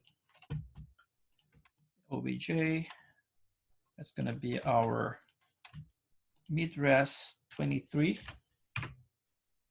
Then go to the lowest. Lower res 23. And I'm not, at this point here, don't go up in resolution, right? Just stay right there, because otherwise it screws up like the whole morph target thing. So star, switch, import, get the lowest, save it. OBJ, oops, sorry, this one. Files are getting big, like it's about 800 megs right now, but it's because I don't have a lot of the hair, the rest of the head covered yet.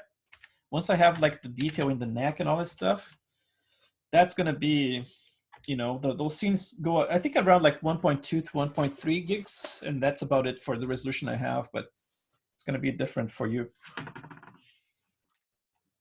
Try that. For exporting displacement map, I skipped that part, that morph target and switch. It works for me actually. It works, right? Yeah. Like in the past, I tried without it. It's sometimes you get some, you don't get a one-to-one result. You know, sometimes that some of the mid-resolution forms are baked into the displacement without actually, you know, just being like the fine stuff riding the rest of the surface. You get like some bigger forms baked in it. It's almost like there's a possibility of double transformation sometimes if you don't do it. So let. Oh, okay. I will try. So sorry. As I say, is that sometimes why like when you see a certain like a grazing angle like along the eye line, like you might get like a weird shadow there, but if you check in ZBrush, it's like flush against like the cornea, but then it's like there's like a weird lip that happens. Maybe, yeah. Because like I noticed this, like I'm not sure like what happened with ZBrush in the past couple of years, right? But back in the day, it was like something that was provable. I mean, like in the studio, and it was like Martin was the guy who actually discovered it. He's a texture artist in there, and he said like I cannot get the result. I mean, like you look at, for example, like you would subdivide the mesh, and you would just like sculpt like pores in one corner. And then when you exported the displacement map, you were expecting to have like a gray map just with the white spots right in those areas, right? But instead, you're getting like white everywhere. It was kind of like generating the displacement overall for the rest of the forms without having actually sculpting in there. So what this technique does, the intention is to actually eliminate that part. You know, it's just like you capture what's riding on top of the surface, basically, instead of like recreating all the subdivision levels in the map, you know.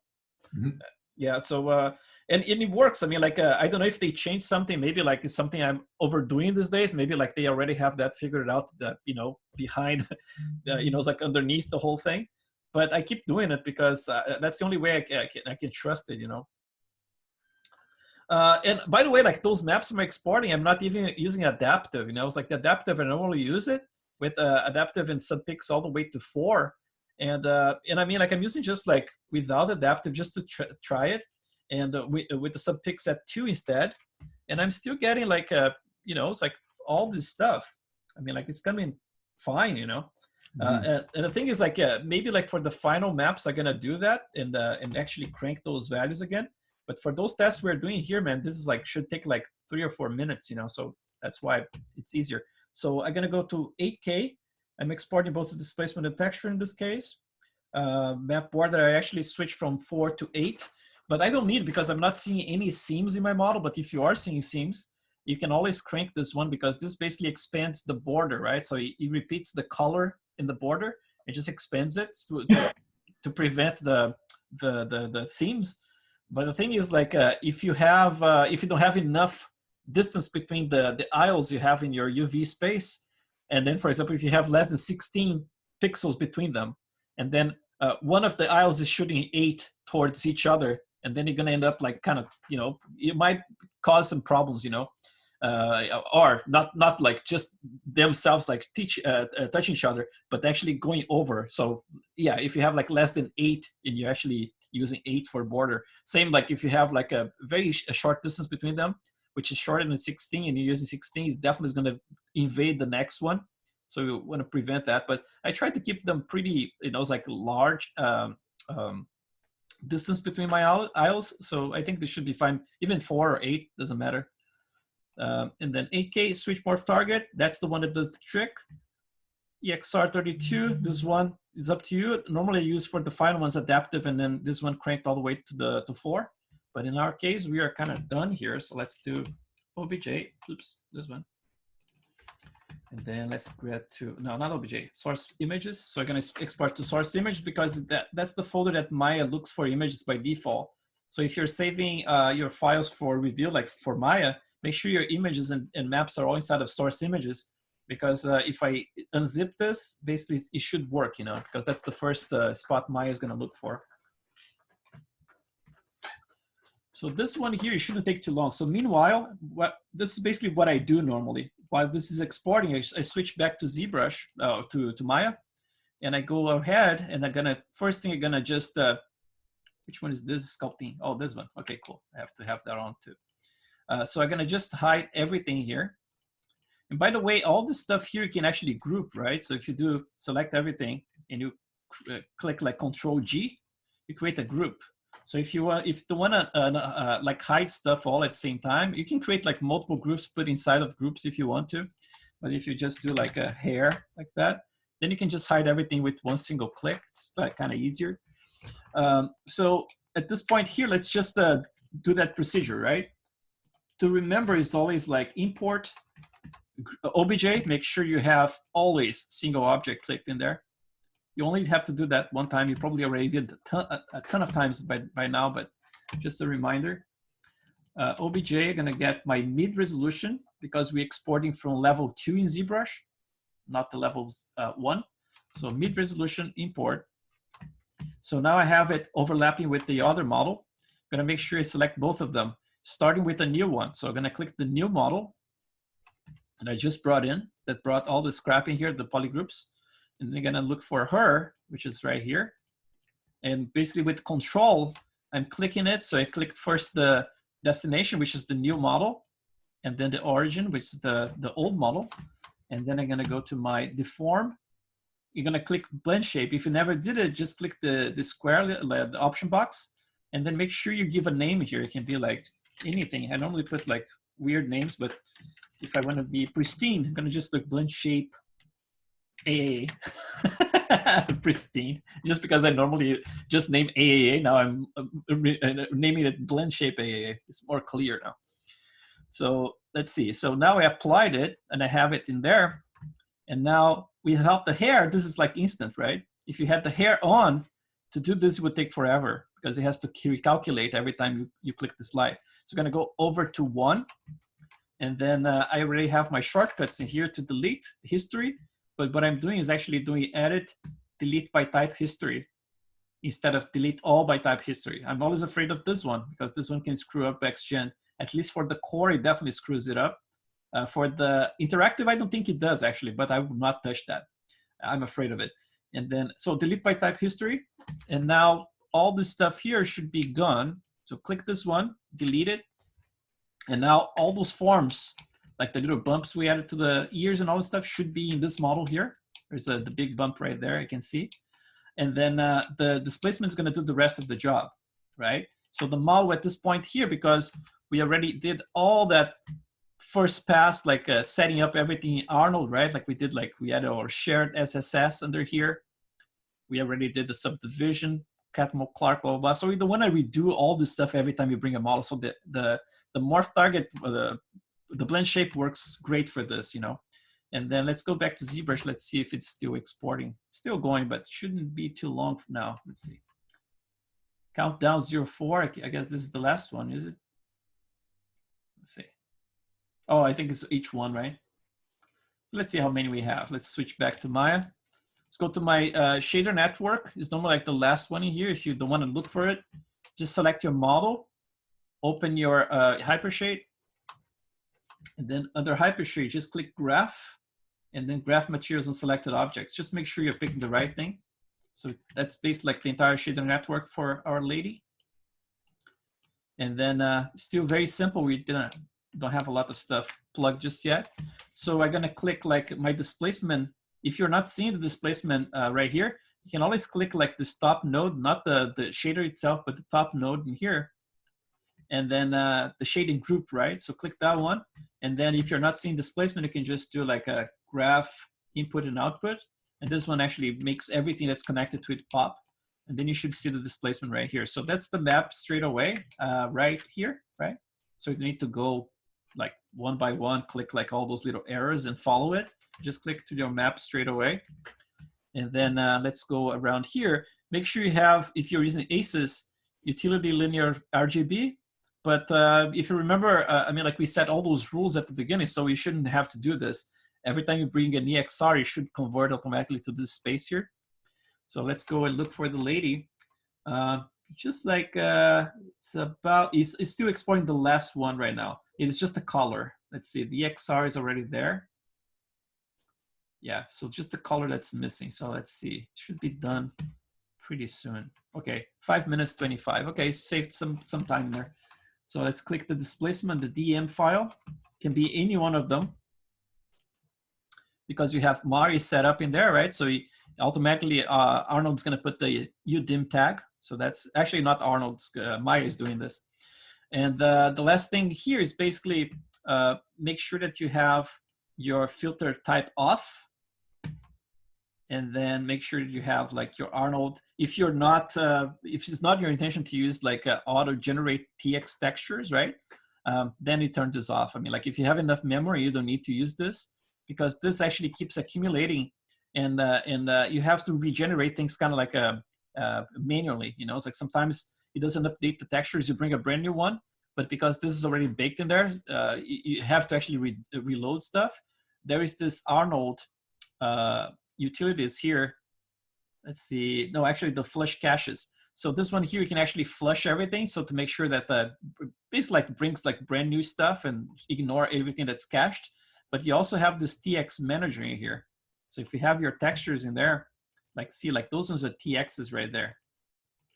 So you can delete the TX or you can create the TX, you know. So if you have a lot of TXs assigned in there, you can delete them all. And then just like let it create itself again, right? But this always works in combination with something else. So you have this, for each one of the textures you bring, you have this auto-generate TX texture.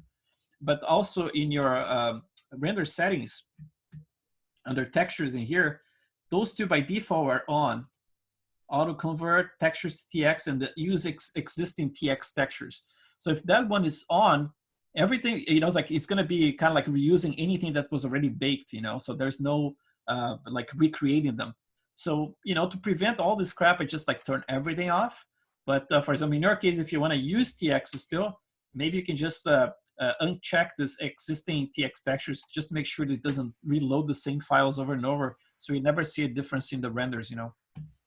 Hey, so, Chris, is there a way to like make that off by default, or would you have to like write a script for that? Yeah, I mean, like once you set it up for that specific scene, that's going to be off every time. Yeah, it's worked for me so far there. It's just like sometimes I forget, like I had something. Oh, yeah. Like, oh shit. There's another thing I noticed here. I mean, like, I don't know what this does actually, but if you go to the preferences, there is one here that is, let's see, files. Let's see, files and projects. So I have my autosave. Let's see. See, automatically reload updated image files. By default, this one is off. I turned this one on, and I don't know if it's doing it because, I mean, I am not using TX anyway, but this might solve some problems, you know. It's like maybe if you bring a brand new texture, I don't know if this one overrides what's being done by the TX switches in there. Mm-hmm. But it's an interesting wording here, automatically reload updated image files, you know. So I just in case I'm keeping it on in there. So, and then once I did that, I mean, like I'm gonna keep painting the texture maps and everything. So obviously if you're painting your texture maps, you're gonna also have to update your TX, your TM file, right? The texture map right there. So this one, yeah, I just export the two maps. So I'm gonna make sure I use that. Actually, this one is the specular. So roughness, specular, where is the subsurface? This one here. So basically, this one's connected to the AI color correct. So I'm gonna click this one, and I'm just gonna get this latest one. We didn't do any texture work in there, but it's just the purpose of actually simulating the whole process here. And then now that we have everything in place, so the displacement and texture, you know, updated, and we have everything in place. Let's go back here, turn on our hair. Make sure you have your HDRI if that's what you're using to render. In my case here, I'm using the Woods 4K from HDRI Haven, which is pretty cool map. And I'm actually using that specific area right there. Right, you know, it's like a little bit of a tree here just for extra reflections, but mostly very bright sky from there, kind of like slightly from the top. And then also some light coming from behind, you know, it's kind of like a nice little global lighting in there. And then the other thing we forgot to mention, oh, there's one thing I forgot to tell you guys, check this out. If you go to this website here, so it's basically like GitHub and then Color Science, OpenColor.io -configs. They have a brand new version of ACES. By brand new, I mean like it's 8 months ago, right? The one that we are using before, the one that's actually linked from Arnold manual is the ACES 103. And the ACES 103, you know, as far as I know, it's kind of like the official release, right? And then it was branched out. So this one is maintained by someone else, but it has a lot of improvements on top of that. At least on the paper, you know, it's like I rendered using this one before and this one when I tested. I didn't see any difference on my end, you know, but maybe if you're using different color models in there, maybe you're going to see some difference, you know. Apparently it's more stable in terms of the spectrum of color, whatever it is, you know. So just in case, you can actually download this one and just make sure you update yours to the latest one. So that's basically what I have running here. A few things we didn't mention before was kind of like the depth of field, right? So for example, like if I want to do depth of field, what I do, I animate the depth of field. So if I click the eyeball and I frame it in here, I normally keep the depth of field right in the iris, right? So if I click the iris in there, if you're not seeing this information in here, under Windows, under display, and then heads up in display, make sure you have object detail in here. So I'm gonna uncheck so you can see. So that goes away, right? Object details. So this one shows you the distance from the camera, right? So if I have the iris, it tells me that's 63.811 from the camera. So now I'm gonna select the camera, right? It's gonna be hard for me to remember because I'm an old person, and old people like me don't remember things. So what you do, you select the camera, go to View, select Camera, and then you just click Copy tab. So this one now, it's a copy of that, so it never goes away, right? So let's go to, oh, did I miss something here? Like what happened to it? Oh, this one, sorry, the second one, not this one. The perspective shape one, and I click Copy tab. So now this one is docked in here, so I have access to it at all times. So now I can click back to my iris in there, and I can just follow this. So for example, that number 63.811, I'm gonna check right here under Arnold, and I'm gonna make sure I represent it right here. So focus distance, I'm gonna put 63.811, oops, 63.811. 0.811. And then right click where the focus distance word is and say set key. So that's a key in there, right? And then I'm gonna click obviously my enable DOF. And then for the aperture side, I mean, like you can go super, you know, it's like to create a miniature version of this lady, I would go like crazy with like 1 or 2 in here. Let's do like a miniature version of her. So it's gonna be super strong. It's gonna be the focus right there and everything's gonna be very blurry. And then let's go to another frame, for example. So I want to render that one. And let's say I want to render this one, right? So this one gives me 58,332, which is already there, right? This one here is going to give me a 77. Let's set for all of them, just in case if I feel like rendering them later. Because some of them are just random angles I didn't plan or anything. 77,296. This one here, if it's hard to see, you can always like turn on like, you know, press forward for wireframe and then it's easier to see in there. So 39,231. And then that's basically what I do. You know, it's like I set all those, this animation in there. And then from that point, it's easy to just, yeah, to just like go scrub through it. So let's see, like from this point here, like the Arnold manual, we're gonna point you guys to that again. Like it's the best source you can find, right? So if you just type like Arnold, oops, Arnold 5 manual. So there's this guide here, right? You can find everything here, man. It's really good actually. Let's see, like they have this cameras in here. And the examples are very nice. Like they did a great job. So the exposure controls, what it does. This is pretty cool. The filter map, you can create like a vignetting inside of Arnold by just like adding a circular circular gradient, right? This one is for animation. This one as well, like there's this rolling shutter, right? Like you can create this weird effects like that. This is pretty cool, like the enable DOF, like enabled, and then the focus distance, obviously. And then they show like everything, what it does, you know, it's like the radius of aperture, like, you know, goes to miniature like that. And then the number of blades, to simulate the number of blades in the camera, right? Like in the lens itself. So like with 5, or like 5 in here, maybe like 6 in there, and then 3, 4. Actually, it shows in there like 3, 5, 7. Yeah, and then this one is pretty cool too. Aperture aspect ratio. This one is for a special effect. You know, it's like it normally gives you a very weird result, but if you want to go for that, you know. And then this one here is actually using UV to remap. I never used this one, but it's pretty cool. You can create like fake, like you know, fisheye lens and stuff like that. But in our case here, what we're gonna be playing with is just like those 2 first controls. This one just like for the intensity of it overall. This for the distance. And then we can even play with the ramp here, like the filter map. The way it works is like this. Let's just do like one of those fast renders. So let's put it right here. Our RGB, I'm gonna go for this one. Let's see how this renders. I'm gonna load all that crap. It has to assemble, right? Like everything in that 3D environment and then render. That's the part that still sucks for GPU, you know, it's like this whole part of assembling everything into memory.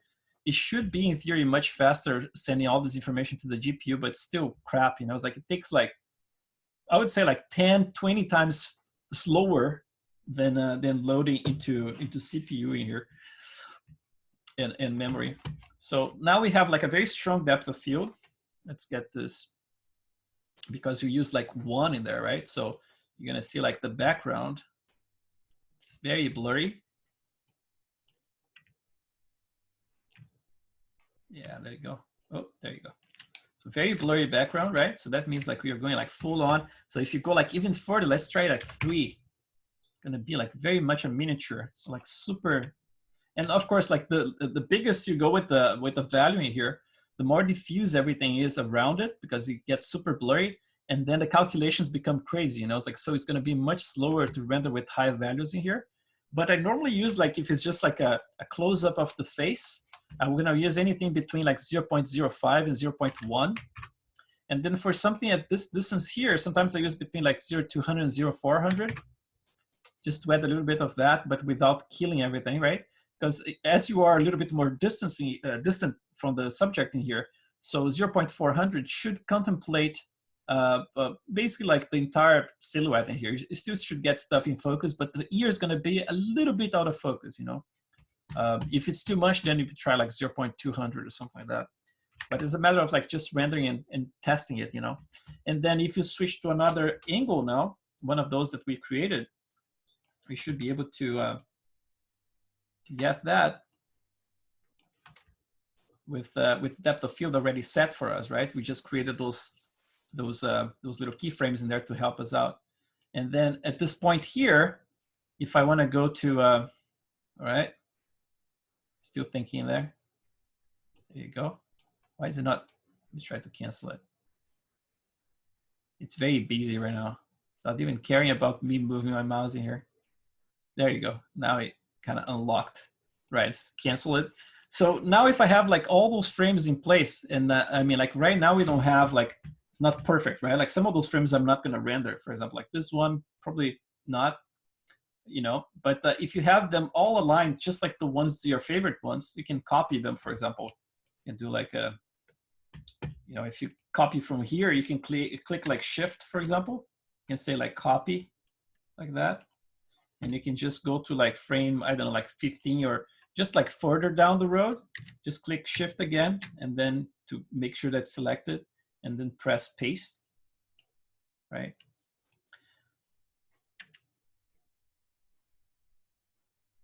Did I copy the right thing? Is it the right one? That's weird, doesn't look like the same. Oh yeah, it's the same. Okay, 7 to 15, right? So yeah, but the thing that happens here is that the DOF is not, it was not copied. So let's try this again, because I don't think I did this before, but let's try. Let's see from 7, oops, 7, copy. Oh, there's another option there, let's see. Copy, oh yeah, copy, okay. And then there's a paste connected as well here, so let's see. Oh man, it's auto-saving, don't crash. This is kind of like what ZBrush does. If you're like in the middle of doing something, like moving a menu around, moving your mouse or clicking something, and it starts to autosave, sometimes it crashes your scene. It's kind of like cannot handle this gigantic amount of information that's clicking a menu, right? All right, it worked. So paste, let's try paste connect. See if that one carries it. I don't think it actually does. Yeah, it didn't carry the connection in there. But there's another way. I mean, like if you click on this, let's see, window, animation editor, and then graph editor. So now I have access to a couple of other things. So there's an AI focus distance right there, right? And then we have our everything else. So let's get all of those guys, plus this guy here. And then you can copy them. Let's see, edit, copy. Let's do copy time slider, no, start end. So let's do like, this is like 7 to 7, copy keys. Let's try this. I never did it, so let's try see if it works. Let's delete this one. And let's say edit, paste, current. Did it bring it?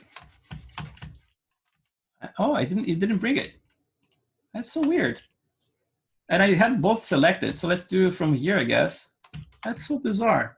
Copy, and then paste. Yeah, now it's there, but made no sense because I had both, everything was selected here. That's the whole point I did from here, man. Yeah, so weird. It doesn't accept me selecting all of them. Maybe there's an option to select multiple things in here, but yeah, well, it's a way to do it. And I used to be an animator, man. I don't even remember how to click those things anymore. So so at this point here, if you had like a sequence that you're happy with, like frame it from here, let's say like from frame 8 to frame 12, right? Then it's a matter of just like setting up like we had at the beginning in your common here, like make sure that you have like set for animation. So you're gonna go to name, extension, and then, sorry, number and then extension. That opens up this slide, this control. You're gonna go 8 to 12.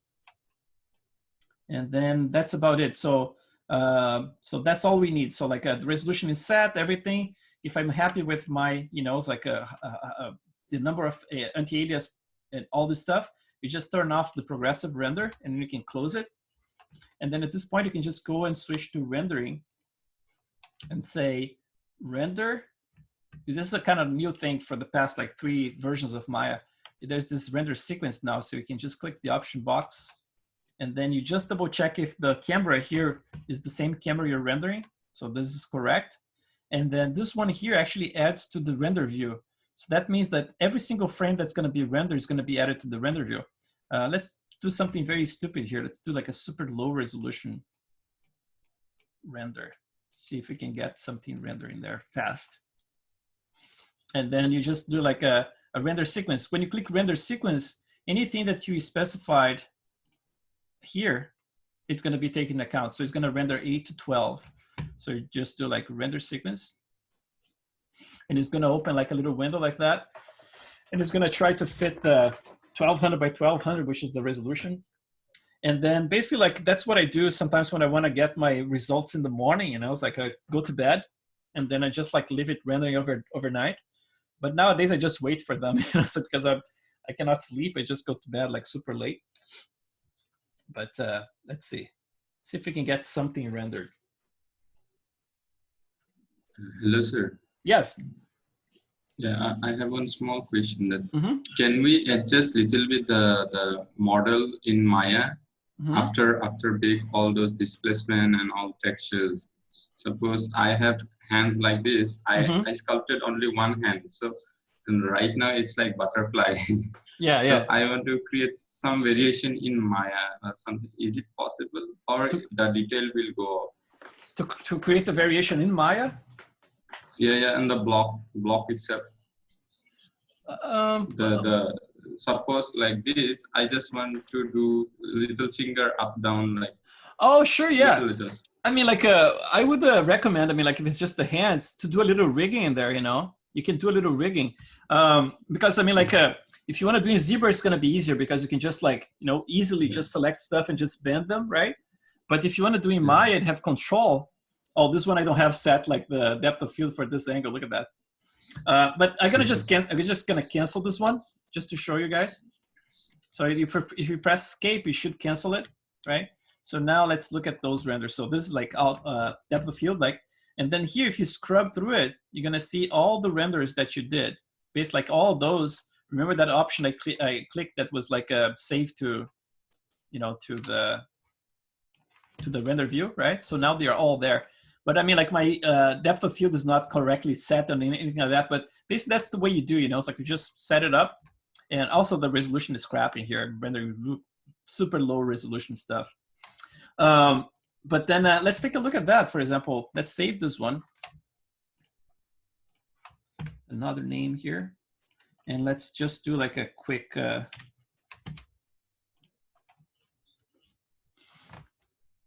We can actually do like for her head, so you can actually see that as well. Oh, that's another thing I forgot to mention. Like I cheat this a lot when I'm actually doing renders of, and I want to create like a rotation for this for the head, for example, and changing things here. Instead of like messing up with this area that's basically like it has symmetry already, it's easy for me to tweak and everything, right? I actually tweak the body, so I kind of like do the opposite. So if I, if you're here, you can just do like a selection, and I'm gonna go for actually with the lasso on the side.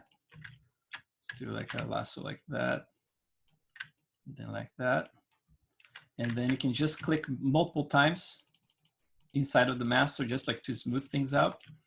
And then I can just go and switch to like W or something like that. I'm gonna turn off my symmetry, so I can actually alt click this little guy and then alt click this one. So now everything is reset right in the middle. So now I'm gonna bring it up, bring it to around here, for example. And now I can actually change like, it's like the rotation. Oh, actually, I didn't pay attention too much. So it's actually rotating the rest of the, let's just like try to do a little bit more of a fixing there. So basically like I would twist the body instead of the head. You can do a little, it's like play with whatever you want to do, like in terms of angle, right? And then when you render this, instead of like rendering her to have like the head rotated, you actually just like tweak the camera angle a little bit, so you have like the face like going kind of like a little bit more towards the side or whatever, just to simulate like, you know, like you're having someone like in a certain pose, but in fact you're just tweaking the camera to compensate for those things, and you keep the head completely symmetric, you know. So it's much easier to do tweaks and stuff in the future to recreate the symmetry as well, you know. It's like you just like keep the shoulders asymmetric instead of the face. So that's one thing I do here. But then in Maya, you can do a similar thing. If you never did any rigging, it's kind of simple. You just go, it's kind of simple. You're probably going to get in trouble because I don't do this forever. But basically, like you go to your animation controls, and this is going to basically the same thing you're going to do for your fingers in there. So go to rigging, and then you have a skeleton in here. So you just create like joints. It's going to click like, let's see, from here. You can actually click this shading first, and you can just say like X-ray joints here, joints. It's gonna click one around there. And then let's go like a couple of them only, not a lot. And let's see, let's go back here a little bit. Let's go towards the neck around here. And then around here, if it's a solid piece, I can actually just do like single point, or maybe like one here, one there. And then can actually create another one by clicking this guy here and then going towards the front. Even if I want that, for example, like click this one here for the jaw, just like lift this one a little bit since it's not rigged yet. So let's go back here. And then if you want to do that, right, you can put one over there and maybe one for safety around here. And obviously, like from the side, you can do this. Go to X-ray again, joints. And then you can pull another one towards the, let's say like the ear, for example. One here and there. We can adjust this one. Let's do right here. Let's see. Shading, X-ray. There you go. Let's bring this one. Oh, it's all the way back there, huh? I got the wrong spot. But that's basically what I would do here. So let's go to around here. You can create another one back there. Let's do a little control for this. And this, imagine like I'm doing like your fingers in here, right? Just putting the joints in there for the fingers. And do around there. And then here. And then that one that I messed up now, that was supposed to be going towards the back of the head, I can just put another one in there. So click this one, that, and then towards the back again. Let's see if that helped. Okay, so now we can just click this little, this little chain there. And then let's see if I can find it here. So the mirror one, mirror joints. That's gonna be YX. No, that's the wrong direction. So YZ, is it? Yeah. So now we have like basically like a mirror structure in there. And then obviously, if you want to preserve things and like be able to move the shoulders and everything, you're gonna have to keep like rigging and adding more control points. But at some point, you're gonna do this. You're gonna just click the main joint in there, and then click the model itself, and you just say skin, and you say bind skin. Oh, this is interesting, interactive bind skin. I never did that one. Back in the day, it didn't have that. So everything default here. So at this point, if you try to rotate anything, like the influences are not perfect. So you're gonna notice like some weirdness, it's like it's influencing other areas. See, like it's not that great, right? It's kind of fun to see her moving though. But then if you click the model itself, you can go to skin, and then you can say like paint skin weights. And now you're gonna see this. Click this one again. So basically, like if you click any of those guys, let's double check. Blah, blah, blah, where is this? Right here. So this is the control now. Now we can go like one by one. You can press, for example, like down arrow to just go through everything. And you can incorporate like more or less influence to all those areas. So for example, like this area here, which is like the chin in there, is actually influencing this one. Remember, like if I had more controls, more joints, this probably would be hooked to one of them automatically. But because I don't, then I'm gonna have to paint things manually. But basically, like if you do this, let's do like where is it? It's hard for me to find those controls. They change things. So paint, And then replace opacity. Let's try to turn on symmetry in here. Stroke, reflection. Why is the reflection not on? I don't remember. But yeah, anyway, so I'm gonna just paint this one. So a little bit more influence, because this one is that joint that's blue right there. So it has to have more influence. Normally when I paint the influence like this, I go ahead and after that I do a flood with smooth. So I'm gonna do this, for example, I'm gonna go through a couple of those. So I can do like a opacity, like a black in here. So basically like paint it black around there to remove that. And then I'm gonna go back to this one. And then for example, if I wanna pick another influence area by hand, I can just like go over this little joint in there, the little sphere, right click. And then you say paint, is that paint mode? No, that's not it. This one, select influence, right? So this basically like selects automatically in there. And then you can go ahead and paint again. So slowly you can start painting all those areas that gonna, you know, it's like be controlled for stuff by stuff.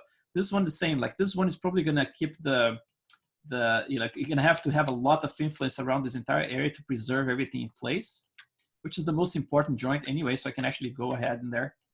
And let's actually select the whole thing around here and see if that one carries it when you move around.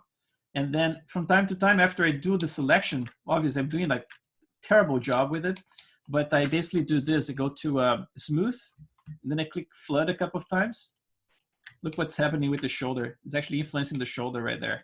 I didn't paint that area, but look at that, kind of like smooths it out. And then let's go to, let's see, opacity, replace, and then value 0. I'm just gonna paint out this whole area so it doesn't influence it, that joint. But obviously, I painted the influence just for like 1 or 2 joints in there, so it's not gonna do a decent job. But it's just like, you know, it's like if you spend enough time with that, you should be able to actually do, you know, it's still pulling a lot of stuff in there, you know. You have to figure out actually what's the joint that's actually pulling those guys. And but it's pretty cool. Yes. Yeah, with the fingers, you can definitely like do a better job than what I did in here, and be able to actually flex them. You know, it's like, and it's cool because once you have that in place, then it's just like, you know, it's just a matter of like tweaking a little bit and maybe bringing back to ZBrush and you know, it's just cool to see her at least like doing something. Let's animate this lady now. Yes. Yeah. Thank so. you. Yeah, man. And then the last part is basically like is what we did yesterday, right? Like, so we did the export, we brought it back to our scene. We basically like talked about the depth of field and how to generate like the render images. And then from that point on is just bringing the image like we did yesterday with the EXR into Photoshop, adjusting those slides, and then you know, adding some special effect in there to make sure that the final scene looks cool, you know. But yeah, you guys have any questions, man? I mean, like I talked a lot today, but I have. After this Corona over, I want to give you something from my place. So it's cool, a respect to a teacher. Oh, nice, so dude. In my culture, we used to give something that's respectful to the teacher. Oh, nice. So you're my guru, actually. Oh, dude, thanks, man. It's a small thing, but it's a cultural, it's a handmade stuff. So that's awesome, man. I would love that. Say thank you. Yeah, of course, dude. It's from my heart. Oh, thanks, dude. I cannot say thank you enough to you. Oh man, thanks a lot. Yeah, Sarves actually, he contacted me. He was part of the challenge as well, right? He did the challenge as well. Yes. And then later he was like, "Oh man, I want to do the class and stuff." And then he had some concerns, like, you know, financial as well, right? Because of the, you know, you're the main provider in your family, right? Yes. Yeah. Yes. But man, like I feel honored, you know. It's like, and thank you so much for making it, you know. So yeah, that was still awesome. A lot of work left. Yeah, but I can see this possible. Yeah, but I can see, like, based on the work in progress that you sent me, you know, it's like it's already like in a different level. So it's very cool, man, to see, and how much work you're putting into it as well. You know, it's like you can see that too. Yes. So very cool. And one more thing I wanted to say, that this character and all, I just do like in the side, like how Gistrange is doing. So in my work, I just do all the hard surface and all props and all those things. Yeah, that's so cool. So most of the times I do modeling, texturing, cars, all other props, organic. Basically, I do all the things except the character. I did only once or twice for games. Yeah. After that, no. But I didn't get a chance to do it. Hopefully not for long, you know. It's like if you put some more work in there, you know, it's like there's a lot of potential in that model, and I think you can really make it shine, you know. Yes, that's what I want to do. Yeah, very cool, dude. That's my hope. Yeah. Thank you so much. Yeah, dude, no problem. After this corona over, I will send. Sure. That's a surprise. I'll ask you the address or something, office address or something. Okay. Yeah. From all the way to Assam, from this cute lady place to your place. Right, exactly, man. It's like from Nagaland. That would be right? awesome. Yeah. That's amazing. My place is Assam. Yeah. All right, man. Thank you. Hey, Chris. Yes. So unfortunately, with all my computer exploding and stuff, shit, dude. Yeah. I won't have much progress to show, but I will definitely come to the reviews and just chill and see what you were reviewing. Oh, sure, dude. Yeah, like it's gonna be a long one, so you can just like choose like how many minutes you want to spend with us. Yeah, it's cool. I'll just sculpt while you guys talk, and I'll watch things. But yeah, I feel really bad because like I didn't get to do as much as I wanted. Mm-hmm. Yeah, but I mean, like, it happens, man. I mean, I wish I had like more energy at this point. Like, there's a lot of stuff that's dragging me right now. You know, it's like the whole situation in the house and all this stuff. But I wish I was putting like more effort in my own model at this point. But at the same time, like, you know, so because I have more experience doing this stuff, I did so many times, I know that she's in a good spot. You know, it's like, it's not like she, you know, it's like it's lacking a lot of stuff. I mean, like I have to sculpt a bunch of things, but it's cool because sometimes it takes a long time for me to realize that the character deserves that attention, you know? And then yesterday when I rendered her, I was like, yeah, you know what? She deserves more attention. She deserves a little bit of love in here. And then I kind of like, you know, kind of fell in love with her again. Like, let's give some love to her. And then you're going to abandon her next month to start another course. I know, dude. Or was it this month, right? April? Oh, yeah. On the 13th, I have to start a new class. You're insane, man. That's nuts. Yeah, I didn't want to. I always want to take like 1 to 2 months break between the classes. But this one was kind of like coming from the Brazilian friends, you know, it's like they said like, man, would you teach us in Portuguese? Like, sure, as long as you guys gather enough people. And then they gathered enough people. We had like 25 people interested. And then as soon as, you know, it's like our president in Brazil, and there's like, it's kind of like the Brazilian Trump, right? As soon as he got in there, man, a lot of shit started to happen, and then the dollar skyrocketed. So Brazilians have like a 1-to-5 ratio right now. So it's extremely expensive. This class became like really expensive for them. Yeah. They have to pay like 5-6 grand for this class, man. And same here. So yeah, and then what happened, man, is that so like 10 of them by that time they already subscribed. So I had like not 10, 14 actually, 14 subscribed. But then the dollar skyrocketed, and then I still have like 11 spots, and they never filled. You know, it's like they stayed like that forever. And it's the first time that happens. I mean, like every time that I teach those classes in English, it's always fills up, you know, but this one didn't happen. But I cannot blame the Brazilians because it was a crazy situation. But to tell you the truth, it's going to be fine to be like with 14 people, you know, so it's going to be a smaller group, and it's going to be fine. And then I plan to take like a 1 to 2 months break, and I hope I can do more, you know, finish some more of those models in the sequence. But I don't know. Maybe we're gonna just be like, man, I just want to chill and play games now, you know. What do you play? Well, like the retro games, you know. I'm just testing like different games. You know, I was like testing like some Dreamcast stuff. I have like an entire collection of Dreamcast stuff I test. My intention is to actually get like all those games like from, especially like a lot of them come from this Internet Archive, and have them as like accessible as possible to my kids, because I told them I was part of the origin of the video games. You know, it's like when I start playing, they created the video games during my lifetime, basically, like in the 70s, right? Like when everything started to happen, I had like the first like video game, like this portable stuff, like before the Atari, you had like a Philco Sharp 10 channel game that you like switch, like you had like 10 channel in this thing. and when the games start showing up in the arcades, like Space Invaders and all that crap. So I saw all that and the evolution of everything. So because I lived all that crap, I want my kids to be exposed to that, you know, it's like to be able to play the different systems and see like what evolved, you know. It's like one thing I remember as a kid was being so turned on by Capcom games, like when they, like in the 90s, beginning of the 90s, when they start releasing like all those amazing Capcom games, like the, you know, King of the Dragons, you know, it's like there's like Final Fight and all those games. I started getting fascinated by the graphics, and I always talk to my friends, you know, I was like, dude, the graphics are so amazing. They didn't even have a concept of what graphics are, but it was like, man, the graphics are amazing.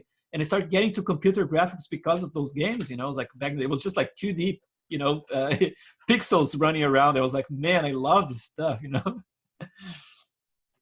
I remember when the first Street Fighter, not Street Fighter, Tekken, the first Tekken came for the first PlayStation. Yes. I was like amazed by the graphics. I was like, floored. Dude. And dude, it was cubes. Now I looked at it, I was like, the hell? What the hell was I thinking? But I was like, you know what's amazing? That nowadays those emulators, a lot of them actually can improve the original graphics. So if you can play PlayStation 1 games, it's super high resolution, and the polygons are not like all, you know, fast, like they are faceted obviously, but like you don't see like a crazy anti-alias, you know. It's just like perfect. You can, yeah, but that's a double-edged sword. Like with those games where we like CRT screens, and so pixel art blurred. And it was planned to be disguised.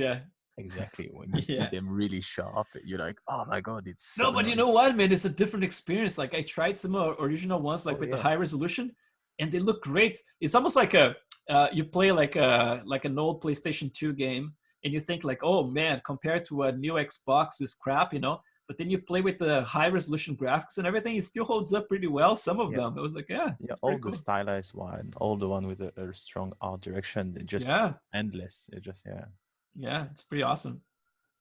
But guys, again, like I'm gonna let you guys like talk some more, but I just want to thank you. You know, it's like this is, like I said before, like it's a one-man operation basically. Like it's hard for me to keep up with it because I have to deal with everything behind scenes. You know, it's like with the configuration of the website, billing, all this crap. You know, it's like it's a ton of work I was not foreseeing at first. So I am very overwhelmed with everything. You know, it's like so. I'm really sorry if I cannot get back to you guys straight away, you know, it's like with questions and stuff. Sometimes it takes me a couple of days. I try to do it, but it is hard, man.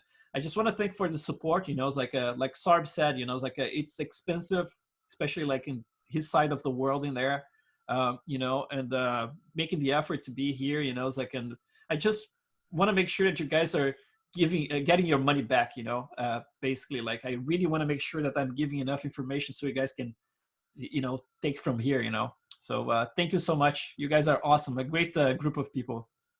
That's been awesome, man. Appreciate it. Oh yeah, it's been awesome. Thanks, guys. Thank you. Thanks, Chris. Thank you, Chris. Thank you. Thank you guys. So much. Thanks so much, Chris. I've been attending the class. Like I'm also working on the side, so just been lurking in the background, very creepily listening to all the trimmer jokes and the whatnot. But and I have a little bit of catching up to do, but it's been pretty awesome. Like there's so much of content to wrap my head around, but I'll get there, I guess. Oh, thank you guys. Yeah, it's a weird approach for a lot of things. I understand, you know. It's just like I think like it's almost like the same philosophy that ZBrush has, you know. It's like it's such a open software that you can do so many things in so many different ways. It's basically like, okay, here's the toolbox. You can do like the same thing. Like you have all those tools, you can achieve that, right? My approach is kind of like that. It's kind of free form, you know. It's like you go through those classes over the different months, and I change things slightly, adapt to certain things, experiment certain things, you know. And I keep things very organic, kind of like this, like sandbox that I'm just like a kid playing with this stuff, you know. It's like an old man now, and I just have fun with it, you know. It's like and I'm gonna tell you, like in this type of you know, times of crisis that we're having, that's something I tell my kids all the time. We never heard of anything like that in my lifetime.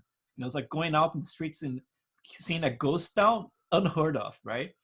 And it's very depressive, you know. It's like just like being here with you guys, being kind of like a therapy for me. So I thank you for that as well. Likewise, man. Yeah, thanks. Likewise. You talk about having energy, and I wish that I had your energy.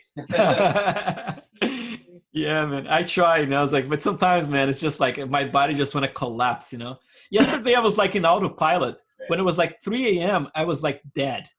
And I kept going. I was like, most of those hairs you saw I sculpted, the one I posted yesterday, was kind of autopilot. I had like one eye open, I think, when I was doing that.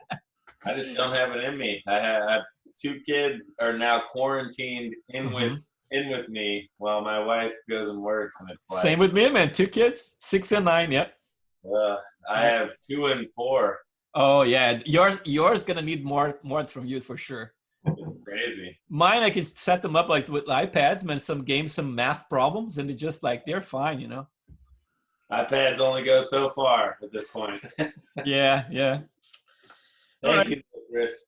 Thank you so much, guys. And I see you around, and then I see you on Saturday. It's like anything you have, just post it in there. I'm gonna send you the link for the Google Drive again, and I think it still works. Actually, I think if you post in the same folder, it's been disconnected. Oh, it's disconnected? I have a message. Yeah. Oh, okay. So let me create it again. Yeah.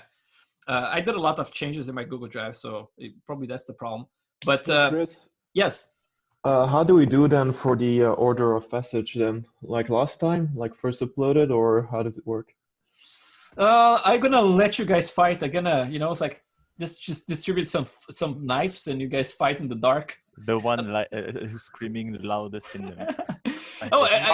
I really don't have a solution because I did like in the past was like alphabetical order and then the reverse alphabetical order, and then we tried to do like a first come first serve, and then that helped a little bit because like the first one in line they kind of kept the control. I was like, okay, I was here first. I remember like when you came here. When you came here, I was already here. So they kind of like respected that and they kept that line going on. So that helped as well. But this last time we tried with the first upload because it was on a suggestion, right? So we can try any of those options. I really don't mind. I mean, like, I say we can do a Mario Kart tournament. Right? The winner goes first. Yeah, something like that. But yeah, I'm gonna let you guys decide. I think like the most fair ones would be either like an order of arrival, right? Like the first one to be in the chat here actually starts, or the first one to upload to the website, right? Like to the Google Drive, because I mean, like it just shows that you guys are kind of like, it's like I'm done. I want to start this stuff sooner. I think it's fair, but I'm gonna let you guys decide. We try. Will we be able to do it in like, because if I try to render while I'm running Teradici, my machine like sounds like it's gonna die. Yeah. So if I render things tomorrow night, and then just do it in the morning. Yeah. So I'm gonna let you guys decide. For example, like last time we had like overwhelmingly most of the people were in the morning. But if you, for example, like if you have a plan like that, right? Like, oh, it's gonna take forever to render. Let me do it at night instead. So basically, like if you guys set it up, for example, like drop me an email or something and say like, I want to do it at night. And then I just put you like in a separate folder and we can get together like in the same time we got together today, right? Just like around 9 at night. And then we can do that. And that frees up a lot of space in the morning, for example. So if you guys have that option, I think it's going to be a little bit more, chill at night, but I might be wrong now that I said it. Yeah, for me, that's definitely would be like my best option. Okay. Yeah. So in that case, like you don't need to, to follow this deadline for like tomorrow, like 24, 25 hours from now, because that's basically for morning. Then I would give you definitely like more time, it's like it can be, let's say like 4 hours before the class. So like if it's 9 p.m. here, if you do like at 5, for example, 4 hours before we start normally, that would be fine. Okay, cool. Yeah. All right, guys. Thanks again. And let's keep in touch. And, let's keep going, man. We have to finish those models. I hope I can do that too. Thank you so much, Chris. Thank you, man. Thank you very much. Thank you. Thank you. See you, Chris. Thanks, guys. It was a pleasure. Bye-bye. Thank you.